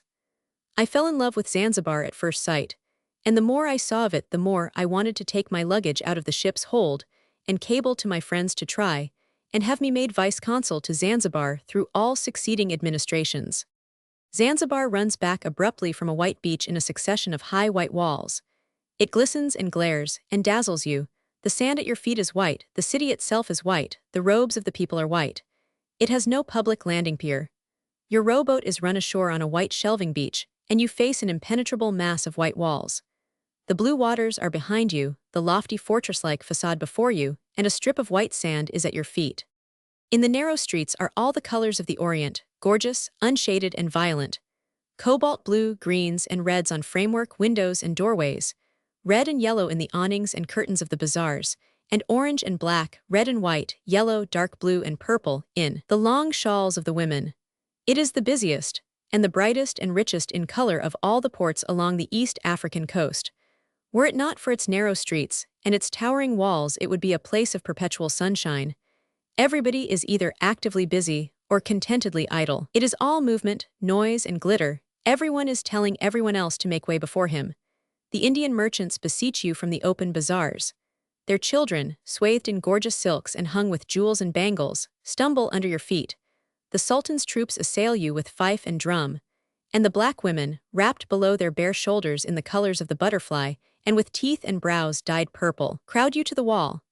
Outside the city there are long and wonderful roads between groves of the bulky manga tree of richest darkest green and the bending palm, shading deserted palaces of former sultans, temples of the Indian worshippers, native huts, and the white-walled country residences, and curtained verandas of the white exiles. It is absurd to write them down as exiles, for it is a Mohammedan paradise to which they have been exiled. The exiles themselves will tell you that the reason you think Zanzibar is a paradise is because you have your steamer ticket in your pocket. But that retort shows their lack of imagination and a vast ingratitude to those who have preceded them. For the charm of Zanzibar lies in the fact that while the white men have made it healthy and clean, have given it good roads, good laws, protection for the slaves, quick punishment for the slave dealers, and a firm government under a benign and gentle sultan, they have done all of this without destroying one flash of its local color, or one throb of its barbaric life, which is the showy, sunshiny, and sumptuous life of the Far East. The good things of civilization are there, but they are unobtrusive, and the evils of civilization appear not at all. The native does not wear a derby hat with a kimono, as he does in Japan, nor offer you souvenirs of Zanzibar manufactured in Birmingham. Reuters telegrams at the club and occasional steamers alone connect his white masters with the outer world. And so infrequent is the visiting stranger that the local phrasebook for those who wish to converse in the native tongue is compiled chiefly for the convenience of midshipmen when searching a slave tow. Hsh Hamad bin Muhammad bin said, the late Sultan of Zanzibar. Zanzibar is an Arabian Nights city, a Comicopper capital, a most difficult city to take seriously. There is not a street, or any house in any street, that does not suggest in its architecture and decoration the untrammeled fancy of the scenic artist. You feel sure that the latticed balconies are canvas, that the white adobe walls are supported from behind by braces, that the sunshine is a carbon light, that the chorus of boatmen who hail you on landing will reappear immediately costumed as the Sultan's bodyguard, that the women bearing water jars on their shoulders will come on in the next scene as slaves of the harem, and that the national anthem will prove to be Sousa's typical tune of Zanzibar. Several hundred years ago, the sultans of Zanzibar grew powerful and wealthy through exporting slaves and ivory from the mainland. These were not two separate industries, but one was developed by the other and was dependent upon it. The procedure was brutally simple. A slave trader, having first paid his tribute to the sultan, crossed to the mainland, and marching into the interior made his bargain with one of the local chiefs for so much ivory, and for so many men to carry it down to the coast. Without some such means of transport, there could have been no bargain. So the chief who was anxious to sell would select a village which had not paid him the taxes due him, and bid the trader help himself to what men he found there. Then would follow a hideous night attack, a massacre of women and children, and the taking prisoners of all able-bodied males. These men, chained together in long lines, and each bearing a heavy tooth of ivory upon his shoulder, would be whipped down to the coast. It was only when they had carried the ivory there, and their work was finished, that the idea presented itself of selling them as well as the ivory. Later, these bearers became of equal value with the ivory, and the raiding of native villages and the capture of men and women to be sold into slavery developed into a great industry. The industry continues fitfully today, but it is carried on under great difficulties, and at a risk of heavy punishments. What is called domestic slavery is recognized on the island of Zanzibar. The vast clove plantations, which lie back of the port, employing many hundreds of these domestic slaves. It is not to free these from their slight bondage that the efforts of those who are trying to suppress the slave trade is today directed, but to prevent others from being added to their number. What slave trading there is at present is by Arabs and Indians. They convey the slaves in dhows from the mainland to Madagascar, Arabia, or southern Persia, and to the island of Pemba, which lies north of Zanzibar, and only 15 miles from the mainland. If a slave can be brought this short distance in safety, he can be sold for $500. On the mainland, he is not worth more than $15. The channels and the mouths of rivers, and the little bays opening from the island of Pemba are patrolled more or less regularly by British gunboats, and junior officers in charge of a cutter and a crew of half a dozen men are detached from these for a few months at a time on boat service. It seems to be an unprofitable pursuit, for one officer told me that during his month of boat service, he had boarded and searched 300 dhows, which is an average of 10 a day, and found slaves on only one of them. But as on this occasion, he rescued 4 slaves, and the slavers, moreover, showed fight, and wounded him and 2 of his boat's crew, he was more than satisfied.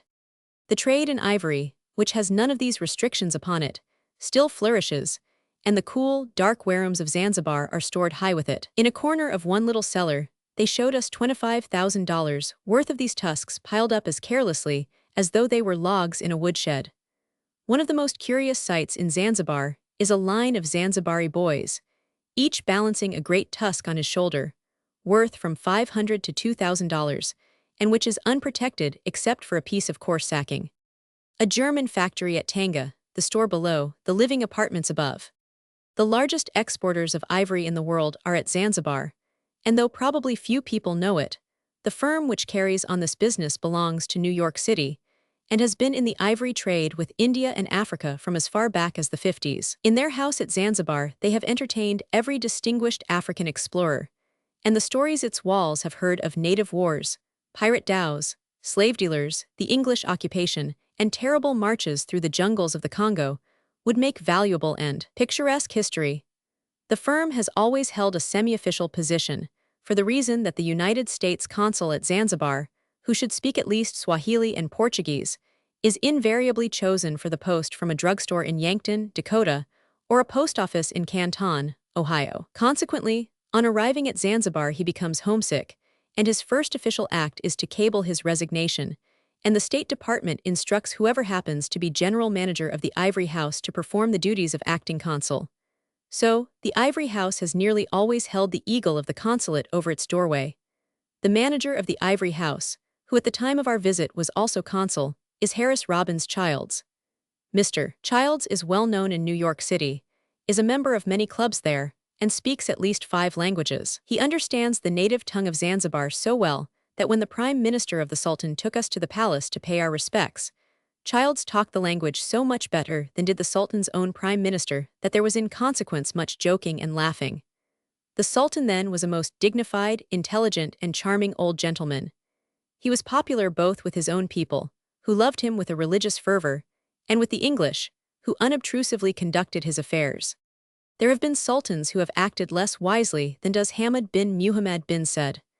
A few years ago one of these, Said called, defied the British Empire as represented by several gunboats, and dared them to fire on his ship of war, a tramp steamer which he had converted into a royal yacht. The gunboats were anchored about 200 yards from the palace, which stands at the water's edge, and at the time agreed upon, they sank the Sultan's ship of war in the short space of 3 minutes, and in a brief bombardment destroyed the greater part of his palace. The ship of war still rests where she sank, and her topmasts peer above the water only 300 yards distant from the windows of the new palace. They serve as a constant warning to all future sultans. The new palace is of somewhat too modern architecture, and is not nearly as dignified as are the massive white walls of the native houses which surround it. But within it is a fairy palace, hung with silk draperies, tapestries, and hand-painted curtains. The floors are covered with magnificent rugs from Persia and India, and the reception room is crowded with treasures of ebony, ivory, lacquer work, and gold and silver. There were 2 thrones made of silver dragons, with many scales, and studded with jewels. The Sultan did not seem to mind our openly admiring his treasures, and his attendants, who stood about him in gorgeous-colored silks heavy with gold embroideries, were evidently pleased with the deep impression they made upon the visitors. The Sultan was very gentle and courteous and human, especially in the pleasure he took over his son and heir, who then was at school in England, and who, on the death of his father, succeeded him. He seemed very much gratified when we suggested that there was no better training place for a boy than an English public school. As Americans, he thought our opinion must be unprejudiced. Before he sent us away, he gave Childs, and each of us, a photograph of himself, one of which is reproduced in this book. Our next port was the German settlement of Tanga. We arrived there just as a blood-red sun was setting behind great and gloomy mountains. The place itself was bathed in damp hot vapors, and surrounded even to the water's edge by a steaming jungle. It was more like what we expected Africa to be than was any other place we had visited, and the proper touch of local color was supplied by a trader, who gave as his reason for leaving us so early in the evening that he needed sleep. As on the night before at his camp, 3 lions had kept him awake until morning. Sudanese soldiers, under a German officer, outside of Tanga. The bubonic plague prevented our landing at other ports. We saw them only through fieldglasses from the ship's side, so that there is, in consequence, much that I cannot write of the east coast of Africa. But the trip, which allows one merely to nibble at the coast, is worth taking again when the bubonic plague has passed away. It was certainly worth taking once. If I have failed to make that apparent, the fault lies with the writer. It is certainly not the fault of the East Coast, not the fault of the Indian Ocean, that sets and smiles, so soft, so bright, so blooming blue, or of the exiles and remittance men, or of the engineers who are building the railroad from Cape Town to Cairo, or of any lack of interest which the East Coast presents in its problem of trade, of conquest, and of, among nations, the survival of the fittest.